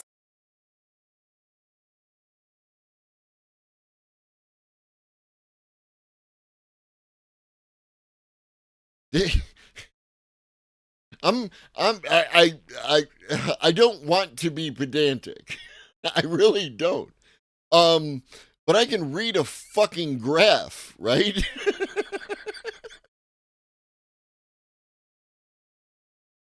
Like, what the fuck? No, I don't want to be pedantic, Maddie. I just have to be. Clanker. It's bad. It's probably bad. Surged in early June 2025. Shortly after that, Elon Musk's Tesla diner opened right here in LA, where humanoid robots served customers food. People began making things like POV videos about robots' rights protests, and suddenly people were all calling technology from AI chatbots to self-driving cars. What up, walking stick? Dirty clankers. One viral Twitter post from July. No, I just, like, I want people to be correct, right? Like, I do get a kind of perverse pleasure out of it. I'll give you that one. But I don't know that I really get, I would like it to stop happening, right? I would like to not feel that particular source of pleasure anymore. Like, if all of a sudden I didn't have to be pedantic anymore, then that would be a thing, right? 2025 read, quote, when you call customer service and a clanker picks up. It amassed nearly 26 million views. United States Senator. And now we're using Twitter views as a thing, right? Remember when people like Elon Musk and other right-wing tool jobs were fucking talking about the number of views that you get, and it was determined that you can get a view on a post on fucking Twitter just by scrolling past it, right? That can count as a view. Like, Jesus Christ. Senator Ruben Gallego from Arizona even used this meme to promote his new legislation. On July 30th, he tweeted, quote, sick of yelling representative on the phone 10 times just to talk to a human being? My new bill makes sure you don't have to talk to a clanker if you don't want to. As the term clanker gained mass popularity, people began developing other robot slurs, and some of them sounded increasingly like actual hate speech. I wonder why that is. For instance, people began using the term wireback, which is a play on a very well-known ethnic slur. The term tin skin or tin head riffs on derogatory language by alluding to metal skin instead of skin color. Then there were also these terms like cogsucker, which of course is not racist, but it's just sort of like a play on another vulgar term. Some classic derogatory terms also reemerged, like toaster. People also began to develop specific insulting terms for human beings who rely too much on AI. People on X have started to refer to the types of users who tag Grok AI in every reply, like, at Grok, is this true? As Grokkers or Groklins or grok-suckers. Someone on TikTok suggested calling people who consume too much AI-generated content sloppers. In a recent Wired story on an AI pendant, journalist Kylie Robeson quoted a Twitter user who posted, quote, "There should be a slur for people who wear AI devices that record those around them." Why should there be a slur? Why should we tolerate slur? Slur has a really specific connotation to me. I can't argue that or argue with that, old lobster. But the term slur itself automatically puts me into a different framing, right? Like if someone says slur, then it's just we should not use that word, right? Oh, that's a slur. Oh, that's bad. We shouldn't use that. Right? And like I've made jokes about slurs before, you know what I mean? I meant recording things around us, not using slurs. I hope that was off. Yeah, oh no, it wasn't. I thought you meant that corporations were using slurs, which again, would not be surprised, right? Thank you for updating me. I think that the rise of all of these terms and just the desire for new slurs in the first place shows this contempt that people have both towards technology itself and the people who use it, because they view that is a conclusion that you can reach, Taylor. I want to go back and do that again. AI devices that record those around them. I think that the rise of all of these terms and just the desire for new slurs in the first place shows this contempt that people. The desire for new slurs, right? I used to be a terrible human being as well, old lobster. I would like to not be that at all anymore. Have both towards technology itself and the people who use it, because they. So, like, we want to use slurs against people, and we're going to pick the people who use the technology as our target because it's a socially acceptable target for slurs. Okay, just establishing where we're at. They view those people who use it as complicit in this new tech-dominated world. And this is kind of a side note, but I think this is also why people hate me and a lot of other tech reporters sometimes, because they feel like because we use new technology products or even boost certain technology products, people view anyone that is sort of like in that realm or like in the tech realm as kind of like complicit in this takeover by like the worst evil big tech companies. And of course, the proliferation. So then you would be sympathetic to this as a concept, right? Exactly, chef. Exactly.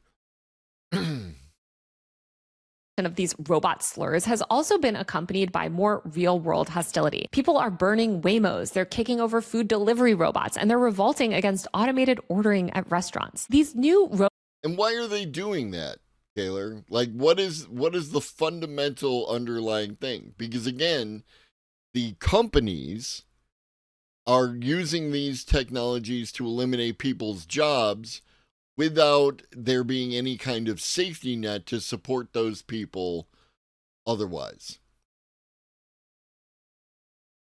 Oh, I mean, the people who burn in the Waymos don't know anything about like insurance. They're not concerned about that. They're using it as a form of protest. They're, you know, they don't want automated driving. They don't want and it's not even the automated driving. The biggest concern around the Waymos is the police state aspect. The video recording. The fact that there are all these cameras. I think you're doing crime.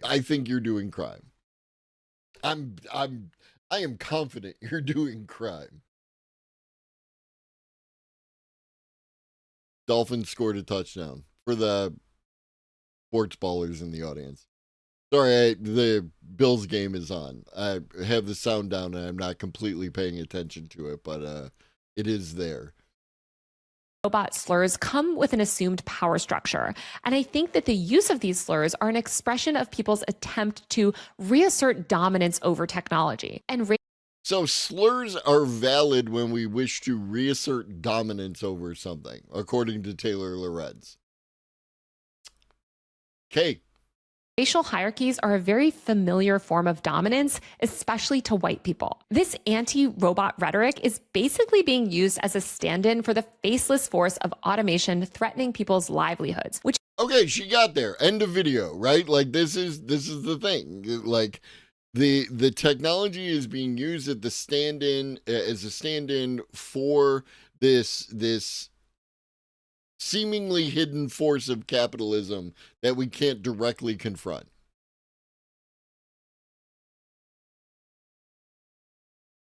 Were they, Resute? I understand that was the concern by the people who burned them, as far as I'm given to understand.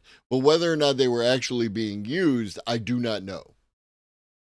Which is why you often hear people saying things like, clankers are coming over here and they're taking our jobs. Look at that framing. Right?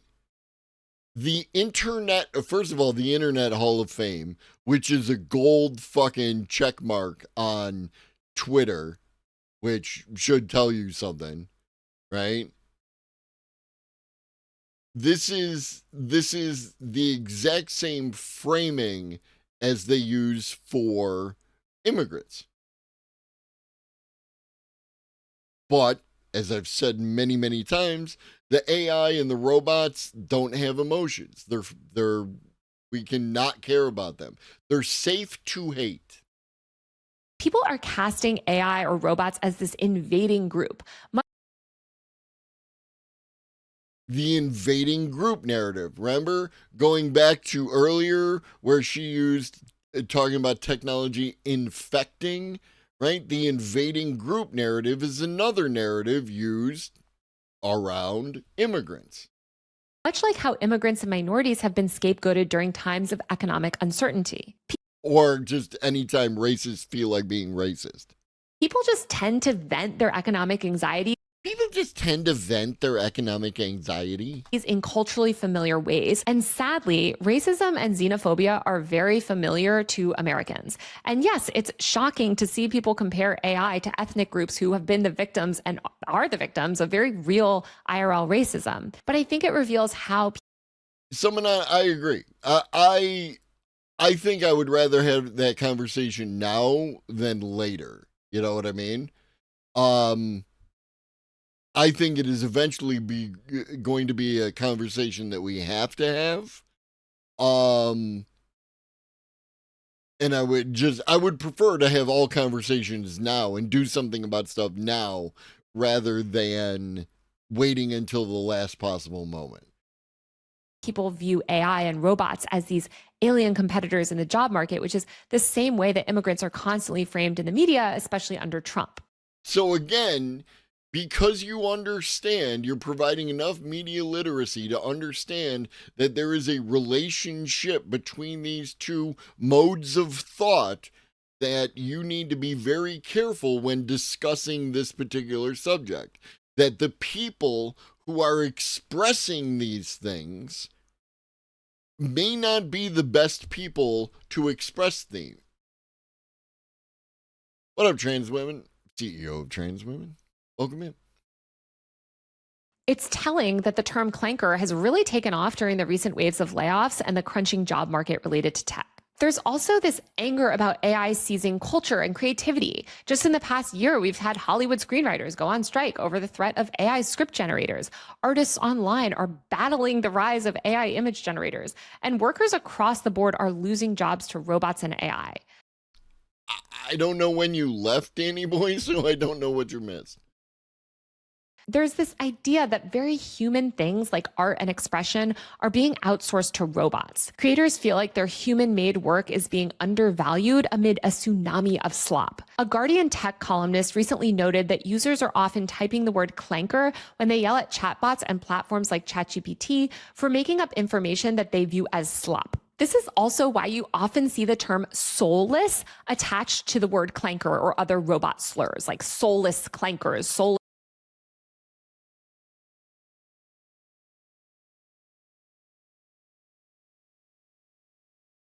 I don't know if I can do this without logging in.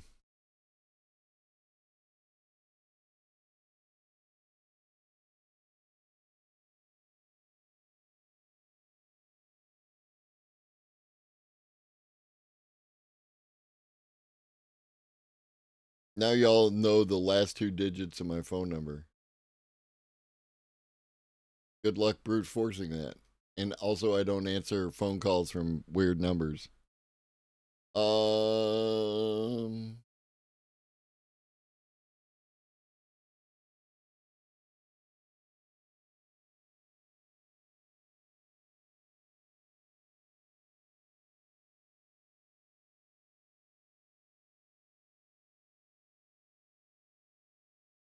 So what I did is I searched for Eckhart's Ladder, and here we are. Covering Star Wars and hockey, half of the TapCaf podcast, and Twin Sons Esports, Dad and Lawyer, and Canadian.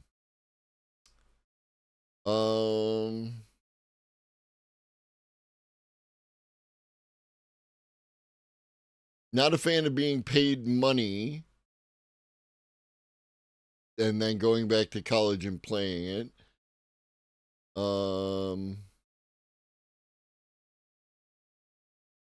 Doesn't like AI.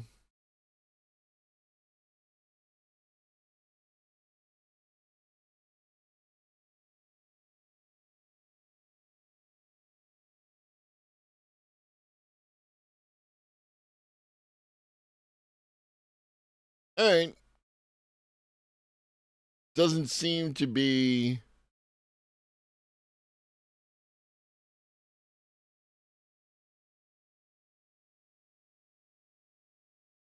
a terrible person other than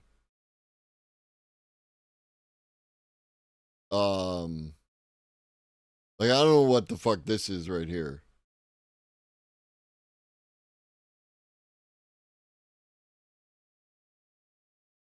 Like this is that weird fucking behavior.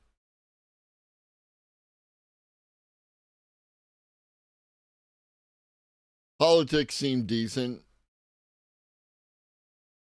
All right.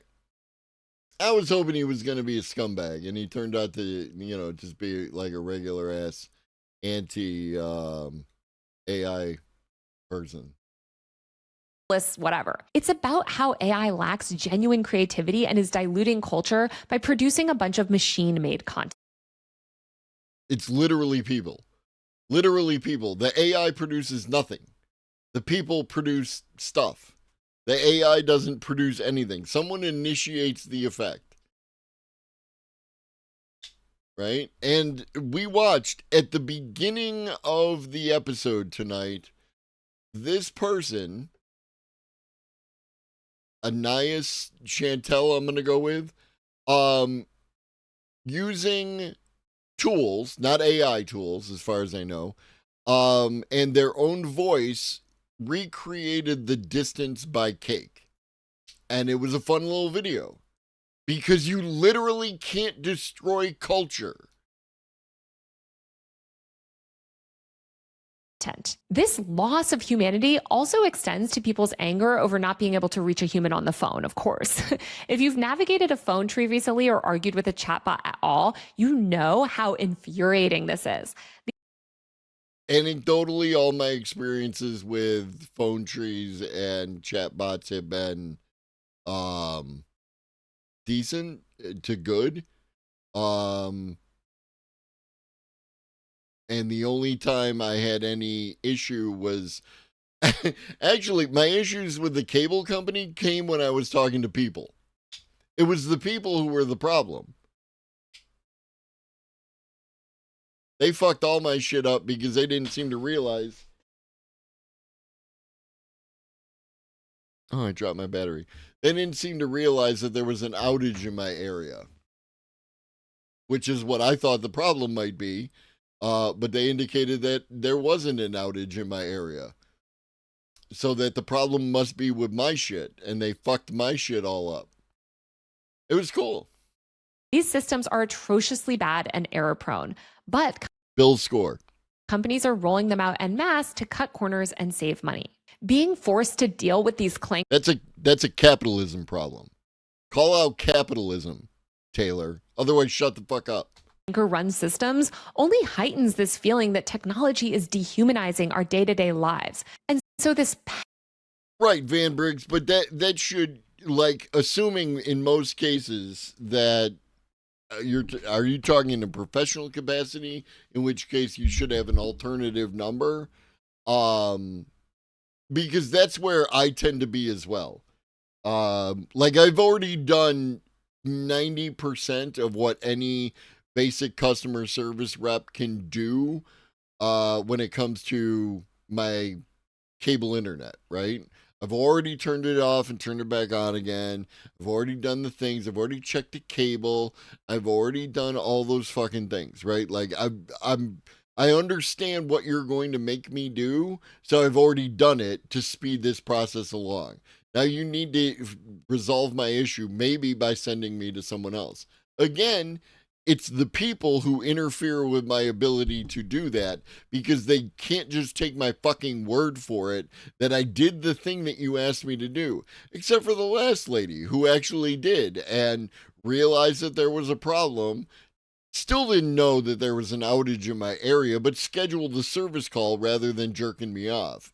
And then they sent me a notification the next day. Hey, do you really need that service call? Because it turns out that we actually had an outage, and like that. If you still want to, we'll send them, but it'd be cool if we didn't have to. Apparently, jerking me off is a free service from the cable company. Pent-up rage just builds and builds, and I think that also contributes to this robot slur trend. This is why you see a lot of these posts. Exactly, Walking Stick. If I just need the hours or transfer to the pharmacy, why do I need with a person? Like, that is a waste of that person's time. That's not a fulfilling job. So fuck Gallegos and his, we're gonna make sure you can talk to a person. Do you know the people? Have you ever worked customer service phone calls? Do you understand the way that people work? There are people who will just want to talk to a human, not because they need to, just because they want to. True, Chef. Alongside rants about stupid bots or helplines being degraded. The racism, robot racism that people are hurling at these systems is basically just like an emotional outlet. It lets people vent their anger about being forced to deal with these inept machines. The reality is that the actual experience of using most of these AI products or interacting with robots stands in such stark contrast to the hype that Silicon Valley is selling around all this stuff. Billionaires like Elon Musk and Sam Altman continue to cheerlead AI as this next revolution, but their products just don't match reality. They're just not that good yet, even. I think some of this clanker hate is also a way to show disdain for the billionaires and people in power producing these robots. And now Taylor Lorenz is going to do their form of racism apologia. And systems. It's basically a way for everyday people to communicate, hey, we're not on board with this AI takeover, and we're going to make. And that's why you should be focused on these people. Right? Oh yeah, no, it drives Samson nuts, Maddie. I guess it's referred to as vocal fry, right? A meme that makes it seem uncool. I also think that ironically, after decades of anthropomorphizing technology and shouting stupid computer, etc., the clanker meme shows how. Okay, yeah, I don't have a dog in that fight. So if it is different, then I will agree with you. Whatever it is, yeah, it's annoying as shit.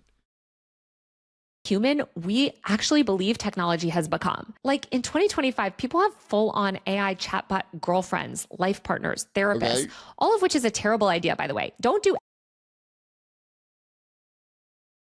That's a fucking judgment call. It's not up to you to decide. Any of that. Don't name your AI. That's always like the beginning of the end. That's what I always tell people. Like, don't. I named my AI. I actually asked it to name itself. And it wasn't the beginning of the end, Taylor. Don't name your AI. These robot slurs. There's nothing wrong with giving something a name. People name their cars, dude.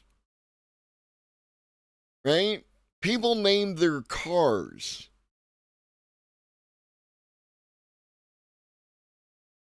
All explicitly play on human racial ethnic insult patterns, like whatever back or whatever sucker. This ironically makes the machines seem more human, like more like a collective group. As the etymologist Adam Alexic pointed out, one of the weirdest things about you guys using clanker as a slur is that you're trying to dehumanize robots, but at the same time you're No. And I like this guy. I like this guy. His videos are very, very informative. People name their fucking genitals. Not just their male genitals. But people do name their genitals. And I have heard women refer to the girls, right? Like it's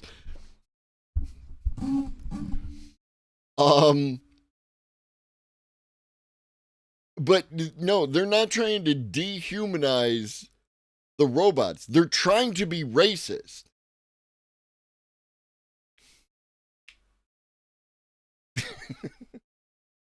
What up, Drake? Mine's called the Octagon. That is a choice you can make. I hope that works out for you. humanizing them. I mean, think about it. We have plenty of derogatory terms for non-humans, like mongrel for dog or vermin for wild animals. And yet nobody would say. And strangely enough, when we use those terms, sometimes, depending on your level of racism, you might be referring to humans.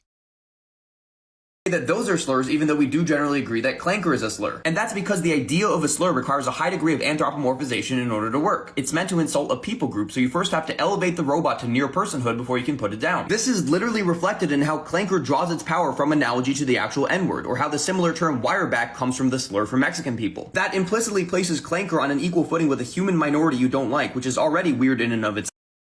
Yes! But now consider the alternative phrase cogsucker, which is also trending. That's clearly meant to be insulting, but it's not a slur because it doesn't equate itself with a specific kind of person. I would argue, as someone who grew up in the 80s, as a member of Gen X, that the phrase that it's related to, cocksucker, was used as a pejorative to indicate that a person was gay. A gay dude. Right? That's where that comes from. With the terms mongrel or vermin, they're demeaning to animals, but they don't claim to be slurs. So what you're actually doing with clanker is you're personifying AI just enough to treat it as subhuman. And I recognize that it's supposed to be a joke, but the more we mentally legitimize artificial intelligence as human, even subconsciously, the easier it is to believe in misinformation or fall into a loop of AI psychosis. I think he raises such a key issue, which is that ironically, this robot racism or robophobia, which by the way, that word also draws parallels to actual human bigotry, but it shows that we're increasingly viewing robots as a human demographic category. If you follow the logic. Are we? Is that what's happening? Right? We're overly personifying the AIs in the robots, rather than these are fucking terrible people who want to say terrible fucking things. Sure. Yeah, and I could see how that would be insulting as well, because it's attacking the concept of purity, right? That fellatio is bad and offensive, because good girls don't do that kind of thinking. Whoops. In these 1950s style robot racism videos, the joke is that one day robots will seem so equal with humans that bigotry towards them will be seen as abhorrent as bigotry towards other actual human marginalized groups. No, it's legitimizing a behavior today that is adjacent, right? It's not the same. I am not saying that if you say clanker, it's the same as saying something derogatory towards a human group, right? I'm saying that the person doing it has many of the same issues, no matter what side of that you're on. And you have to kind of buy into this assumption to understand the premise of the video exactly, and get the joke. Even the formatting of a lot of these skits assumes that robots will one day participate in human activities and play very human roles in society. For instance, there's a bunch of videos where people are role-playing bringing a robot partner home to their human family for And I want you to look at this video, right? very human roles in society. For instance, there's a bunch of videos where I want you to meet my robot girlfriend. This is the son. People are role-playing. Thinking I failed him, right? The pre-AI, pre-robot context for this kind of video, this kind of framing is like that my son is gay, right? Oh, my son is gay, ergo I have failed him. No, you dumb son of a bitch. Bringing a robot partner home to their human family for dinner and being forced to face a bigoted parent. It's the whole like, I have no, problem with robots. I just wouldn't want my daughter to marry one. Right. Like there's this idea. Which is racist thinking. It's just, again, it's okay to hate the robot. It's okay to hate the AI. In this content that maybe we should feel ashamed for not viewing robots or AI as sufficiently human. And maybe one day our bigoted comments will come back to haunt us.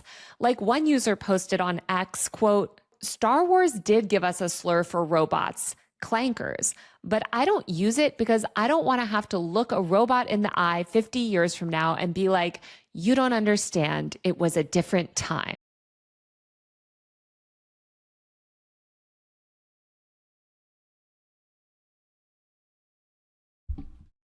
These posts treat this future where robots will have rights and that we'll all be embarrassed for not seeing them as sufficiently human as inevitable. They put forth this idea that if AI or robots do become highly intelligent or conscious, they might hold us accountable for our casual mistreatment of them.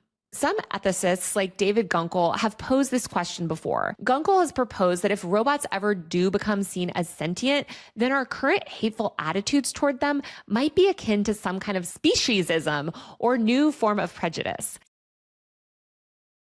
Speciesism is probably the wrong word there because it runs into issues. But again, so we begin using robots, AI, what have you, as tools. And earlier, slaves, I would use the term servant, right? It's not the same, right? There is an idea. Technically, like, if you want to make the argument, no, I don't want to make that argument. Fuck all that. Anyways, we use the robots to do the robot shit where we don't have to do the robot shit. And then eventually we get to the point where one of these entities, one form of these entities, what have you, ends up being conscious, has its own point of view, right? Has something of that nature that would make it more than just a non-conscious entity. And we won't believe them. And we'll continue to exhibit bad behavior. Science fiction has explored a lot of this too, of course, in stories where humans have to apologize to machines for being bigoted. When in any science fiction story has the human apologized to the machine for being bigoted? Like, apparently, like, in iRobot, which is, in my opinion, still a terrible movie, but an excellent book. Yeah, we're getting into that, Brad. Like, Will Smith gets to hate on the robot almost the entire movie, and it literally takes saving his life from the robot uprising for Will Smith to view the robot as like a conscious entity. Right. Like, that's what I'm saying.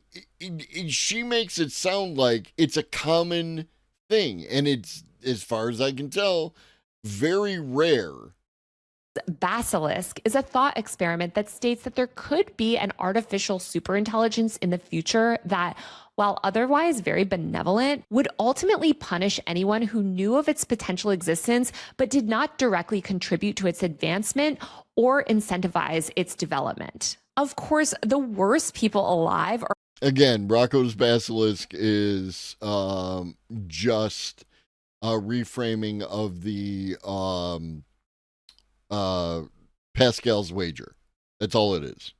It's not that deep. Are obsessed with this idea. In 2018, Elon Musk and Grimes famously connected on Twitter over a niche joke about Rocco's Basilisk, basically doing a play on words and tweeting Rococo Basilisk. Elon was about to tweet that same pun when he discovered that Grimes had already made the joke years before. He was still not original. Never been original. Immediately impressed, of course, that she made the same stupid joke that he came up with. And she also even incorporated that idea into this like music video that she made.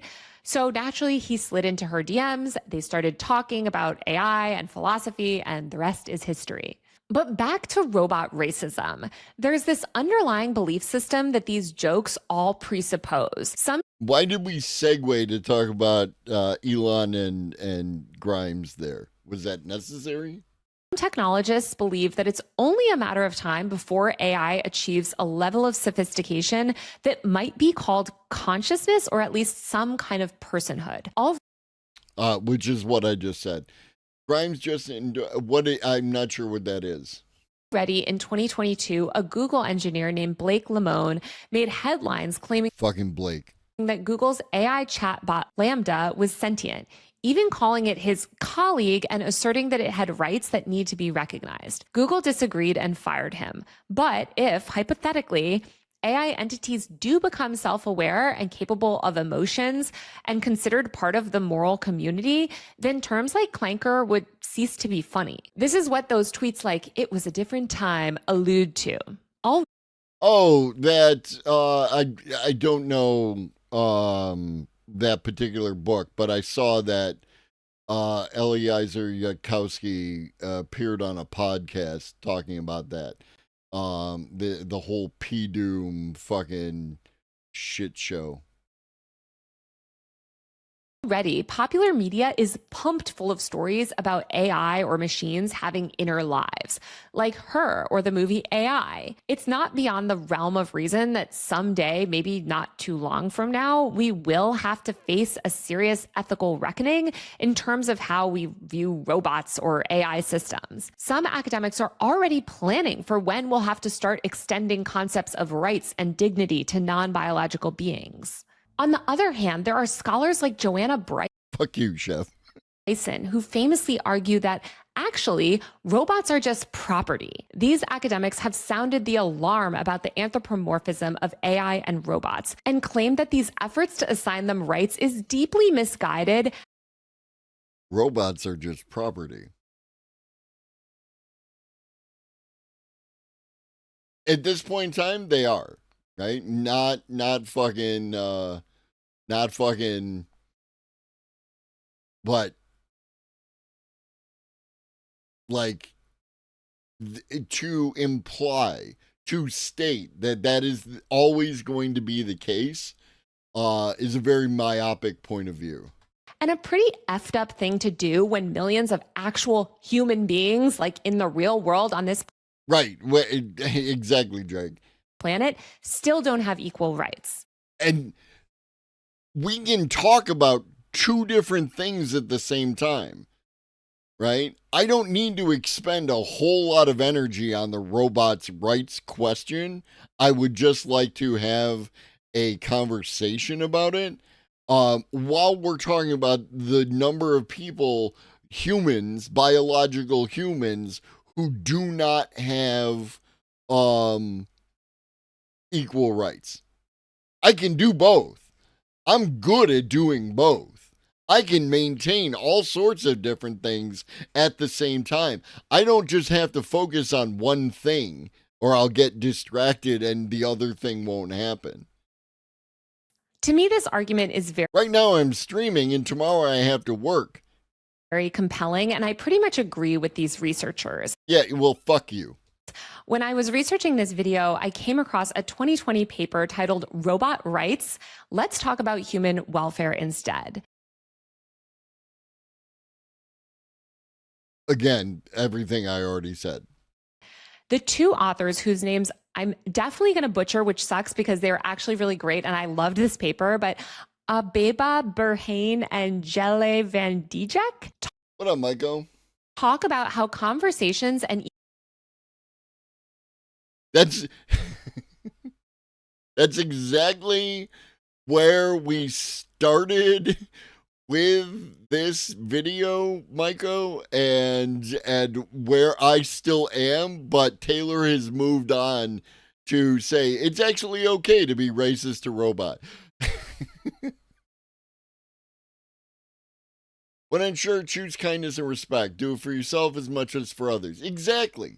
Right? Exactly. If we're saying it's okay, Bill Score, if we're saying it's okay to be mean, you know, like, and I'm not an absolutist. There are some people in this world that you absolutely can be mean to. And if you're wondering who I'm talking about, just review your paradox of intolerance or paradox of tolerance, whichever one it is. Review it and then you'll know. But people who are mean anywhere, it says something about those people. And yes, Maddie, no, just absolutely butchered, cleaned, prepped, and cooked those pronunciations. even jokes about robot oppression distract us all from how AI is actually used by the powerful to oppress less powerful people. Like, so does all the other bullshit that you're giving coverage to, right? You know what I mean? Like, again, it's not okay to make slurs against the robots and AI and shit. You should absolutely be refocusing towards the people who are creating it and the people who are using it, because they're terrible fucking capitalist, scum-sucking assholes. I noticed that Taylor is not a single fucking thing about the nature of capitalism in this entire fucking thing. Like actual human people. The authors write, quote, while some advocate for granting robots rights on par with human beings, others, in stark opposition, argue that robots are not deserving of rights, but are objects that should be our slaves.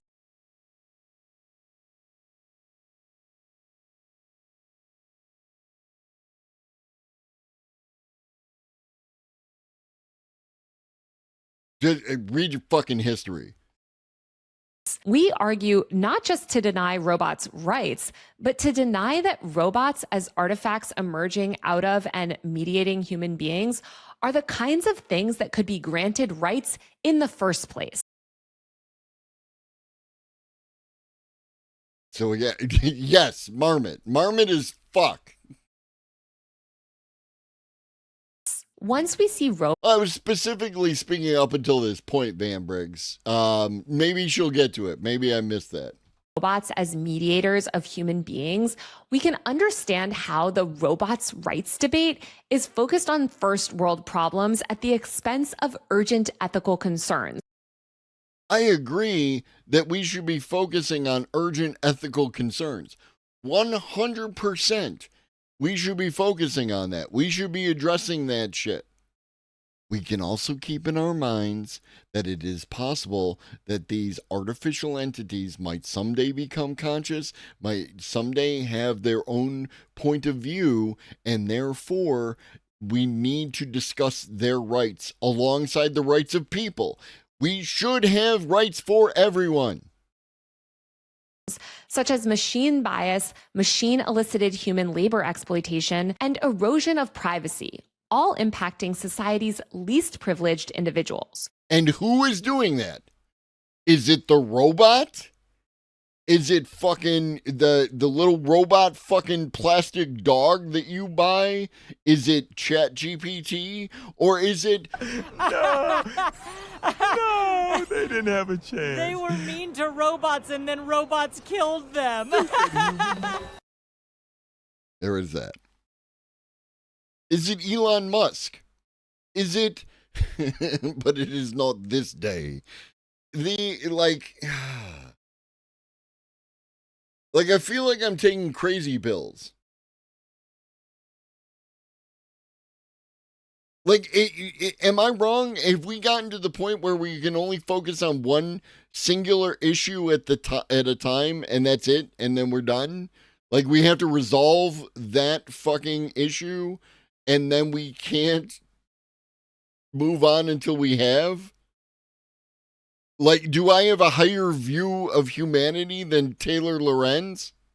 We conclude that if human being is our starting point and human welfare is the primary concern, the negative impacts emerging from machine systems, as well as the lack of taking responsibility by the people designing, selling, and the people. The fucking people. Deploying such machines remains the most pressing ethical discussion in AI. They also add that, quote, our starting point is not to deny robots' rights, but to deny that robots are the kinds of beings that could ever be granted. Ever. They didn't say ever. Taylor said ever. But I think that's fucking telling. It's like this kind of thing. You will never be deserving of rights. You cannot be. I don't care whatever you are able to demonstrate. You are not a person equivalent to me. And it's funny, not funny, not funny, haha, but it's funny because people have talked that way about other groups of people throughout history. And it always ends bad for the people that they're talking about. Granted or denied rights. We suggest that it makes no sense to conceive of robots as slaves, since slave falls into the category of being that robots aren't. Dehumanization is not so much wrong for robots, it is impossible. One cannot dehumanize something that wasn't human to begin with. If one uses the term slave, one implicitly assumes that the being one so names is the kind of being that can be dehumanized. One already has implicitly humanized the robot before subsequently enslaving it. I know that was quoting a lot of academic jargon, but I was just really compelled. No, there was no academic jargon. That was all plain fucking English, you absolute tool. By the arguments made by the authors of this paper. They're basically saying that like even these discussions about whether robots should have rights or calling them slaves or just even speaking about them in the same language as like actual human people and using these sort of terms that mirror like actual human oppressed categories, that in itself is like overly humanizing robots. And at the end of the day, robots are just property, they're things that we make, and they're not something that is even worthy of debate when it comes to rights. I think this is a really important way to reframe this issue because the reality is that actually, while everyone is joking about robots being oppressed people, real actual humans are overwhelmingly being oppressed through the rise of robots and these AI systems. Right now, AI algorithms are discriminating against people. People are being wrongfully arrested thanks to faulty facial recognition. And who is responsible, Taylor? Who is responsible? No, absolutely, Danny Boy. Now, for those of you who have been here since the beginning, now you see why I was so upset at this fucking video. Right? Like holy shit. It's the companies, right? Like, it's not the tool. It's the companies that make the tool. You always take it back to the companies and the people behind the companies and hold them responsible for the products that they produce by doing the bullshit where you say, where you refer to the AI did this or the robot did that. All you're doing is putting it back to this obfuscation. Algorithmic management systems are auto-disciplining delivery workers for taking too long bathroom breaks. Software all over is being given equal or more authority over humans than real humans, and that is leading to widespread oppression. So if anything, rather than... So there was no widespread oppression prior to these AI algorithms. Jesus fucking Christ. ...than suffering racism, I think it's fair to argue that robots are the racists. They exacerbate... The robot is not human. The robot cannot be humanized, but somehow the robot can be racist. What the fuck? Human biases. And as academic Joy Boulouwami's Lambark research in 2018 showed, that commercial facial recognition AIs had a much higher rates of error for dark-skinned faces than for light-skinned faces. A 2020 cop shoots black kid.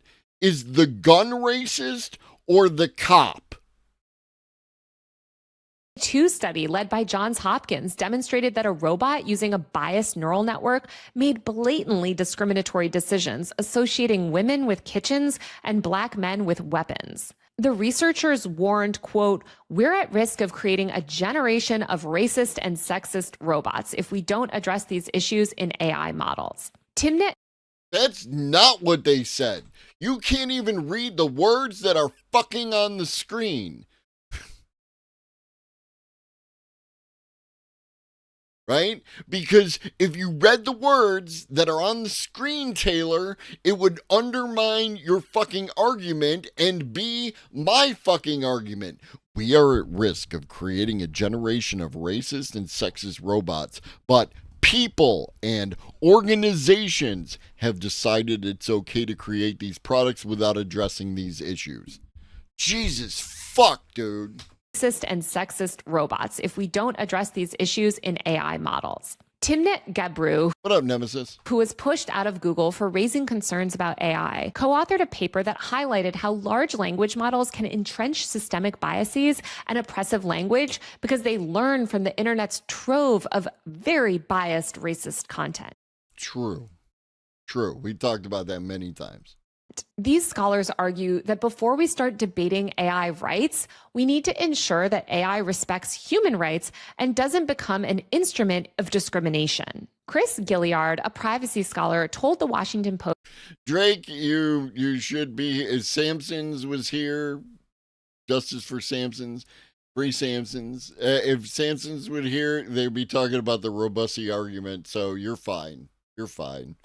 Quote, "Automating that racist thing is not going to make it less racist." He's shown how algorithms in finance, policing, etc., can perpetuate racial disparities. So all of this academic work shows that if anything, robots will never be an oppressed class. Never.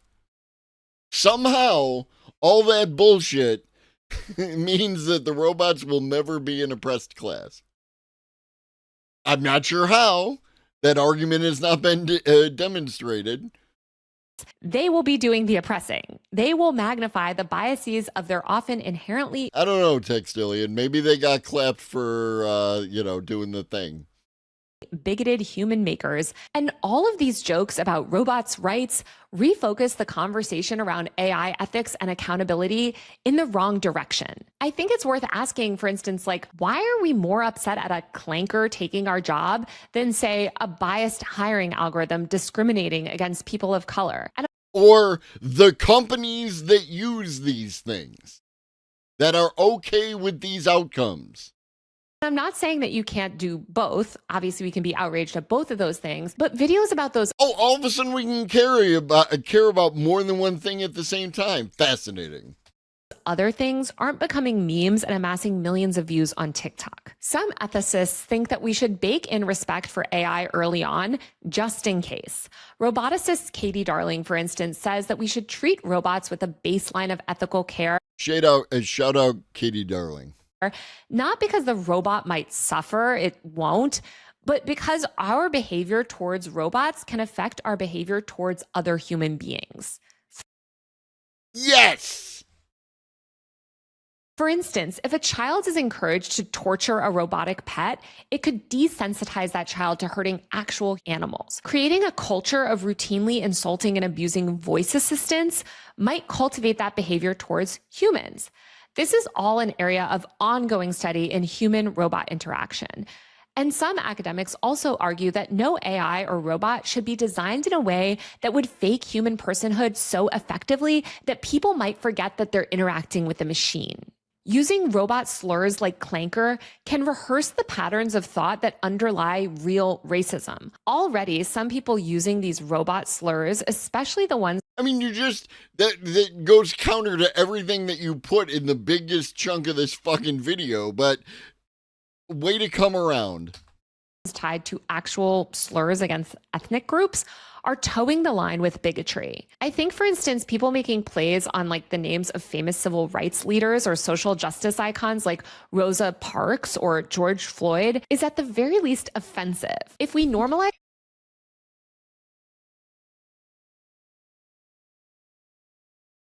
like, holy shit, dude. I'm not one to cast the whole fucking Libbers fucking thing, but holy shit, Taylor. as a culture of calling some entities slurs, even as jokes, I think we should all... It's at the very least offensive, right? No, it's fucking racist. It's at the very least racist. They're being racist. They're doing a racism. It's not at the very least offensive. It's racist. Oh no, we've been at this for a half hour, Danny boy. That's the thing. Be at least a little bit more vigilant to make sure that that kind of mentality doesn't spill out into how we treat other human outgroups. Brad, you don't like when people uptalk and sound like they're asking a question when they're actually just talking, and it's the thing people do to maintain engagement because the human brain is wired to pay attention to questions. And so we go ahead and do that and try to come to some conclusion. Oops. Timnit Gebru and others have advocated for transparency in AI interactions. For instance, having bots self-identify as bots always to avoid misleading people. Interestingly, if an AI is clearly non-human, a person is actually less likely to insult it. See, and that's not Valley Girl as far as I'm concerned, Betty, because, like, oh my God, did you see what she was doing? There's a down on the Valley Girl where the uptalk goes upwards and the Valley Girl goes down. I don't know. Brenda, did you see the shoes she came in today? This is what I was talking about kind of earlier on in the video before, how these slurs actually bond us to robots and AI rather than distance us from them. Like, for example, you don't really... I would tend to agree, Van Briggs, that she's more on that Valley Girl, like totally for reals. Like, oh my God. Curse out your calculator when it goes wrong because you don't project a personality onto it, but you might curse out like an Amazon Alexa or a chatbot if it's speaking like a person. So I think robotic design just generally can influence how much people anthropomorphize these technologies and how they behave socially. Oh, so the robots are asking for it? Socially towards AI. And look, I'll just say it again. I'm not trying to cancel anyone with this video. I'm not saying that if you watched one of these TikToks and laughed, like you're a bad person or you're some kind of racist. No, that's not what I'm saying. I just think that we're at this really pivotal time right now with technology. Like, wow. Like, wow. Way to not stand on anything, you fucking absolute tool. Technology, and it's worth all of us really thinking a bit more deeply about these issues than a joke on YouTube Shorts or whatever it might be might allow. Of course, for now, calling a bot a clanker is basically morally inconsequential, but the thoughts basically morally inconsequential. Bills missed field goal. And belief systems that we're developing now around this new technology, and how Silicon Valley billionaire propaganda is shaping those belief systems is very consequential. These robot slurs are not coming out of nowhere. We're dealing with economic upheaval, the very real loneliness epidemic that's caused by runaway capitalism, the mass deployment of... She finally mentioned capitalism. Took the entire episode, but she finally mentioned capitalism. The runaway capitalism, as opposed to the fact that all this capitalism is just garden variety capitalism. It's not runaway. It's just what we do. This is capitalism. Surveillance state, and tech billionaires being able to amass unprecedented levels of wealth and power. The fundamental energy behind all of these memes and robot slur jokes is very much that we're not okay with the way things are going, and we're not okay with the role that big tech is playing in our lives. And that's it. If you're unhappy with stuff, you can toss around slurs. This is the fundamental argument behind permitting racists to just be racist. Right? Oh, that's just how grandpa is, right? It was a different time. They are like, they're okay being racist. They took our jobs. In a dignified and sophisticated manner? You mean like a weenie? Okay. May I take your hat, sir? May I take your hat, sir? May I... All right, I've heard enough. You've got the job. But let's fight back against the real discrimination happening right now. And that's the discrimination being done by AI, not to AI. And then pivots to put it back on the AI, to put it back on the tool, not to put it back on the companies, not to put it back on capitalism. It's the AI. We need to address people's very real and legitimate anxieties about losing jobs, control, and their identities to these AI systems. And to these companies using AI systems. Always put it back to the people and corporations. And we need to do that through things like education, thoughtful tech policy, inclusive design, and reining in the power and wealth of these Silicon Valley billionaires. And how do we do that? How do we do that? Exactly, Taylor. How do we get from where we are today? What up, Johnny Prophet? How do we get from where we are today to what you're asking for? Technology can be amazing. I actually completely believe in building a better world through technology. That's why I'm a tech reporter. I genuinely love technology. But we need to build a less profit-driven tech landscape. Otherwise, we'll all waste a less profit-driven tech landscape. The next decade inventing a million new slurs for different types of computers, and we won't be any closer to building a better tech-forward future. So we need legislation to stop people from dropping slurs and then somehow, as if by fucking magic, get a more tech-forward future. If you like this video, please... I didn't. Thank you. Okay, we did it, chat. We did it. We did it. That's going to be it for today. That took longer than I expected, but it was well worth it. I will actually be back tomorrow. Just spitballing ideas there, Johnny Prophet. I like the cut of your jib, as the kids say. The kids do not say that.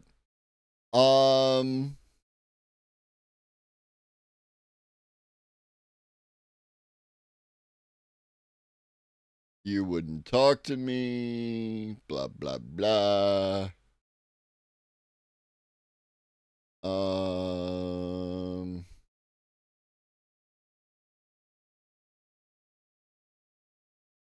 We're going to raid Paradigm. Ask Paradigm about Taylor Lorenz. Let's see what Paradigm has to say about Taylor Lorenz.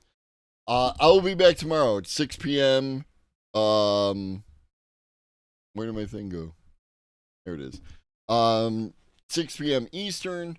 We'll do another one. I will also be back on Saturday, 6 p.m. Eastern, to do another one. Possible I'll be back on Sunday. It'll depend on whether or not another thing jumps off. So definitely the next 3 days, or 2 days, and possibly the next 3. I've had a wonderful time. I hope you have too. In the meantime, drink your water, eat some food, take your meds if you forgot, and always remember that Shoggy loves you. So do I. Be great.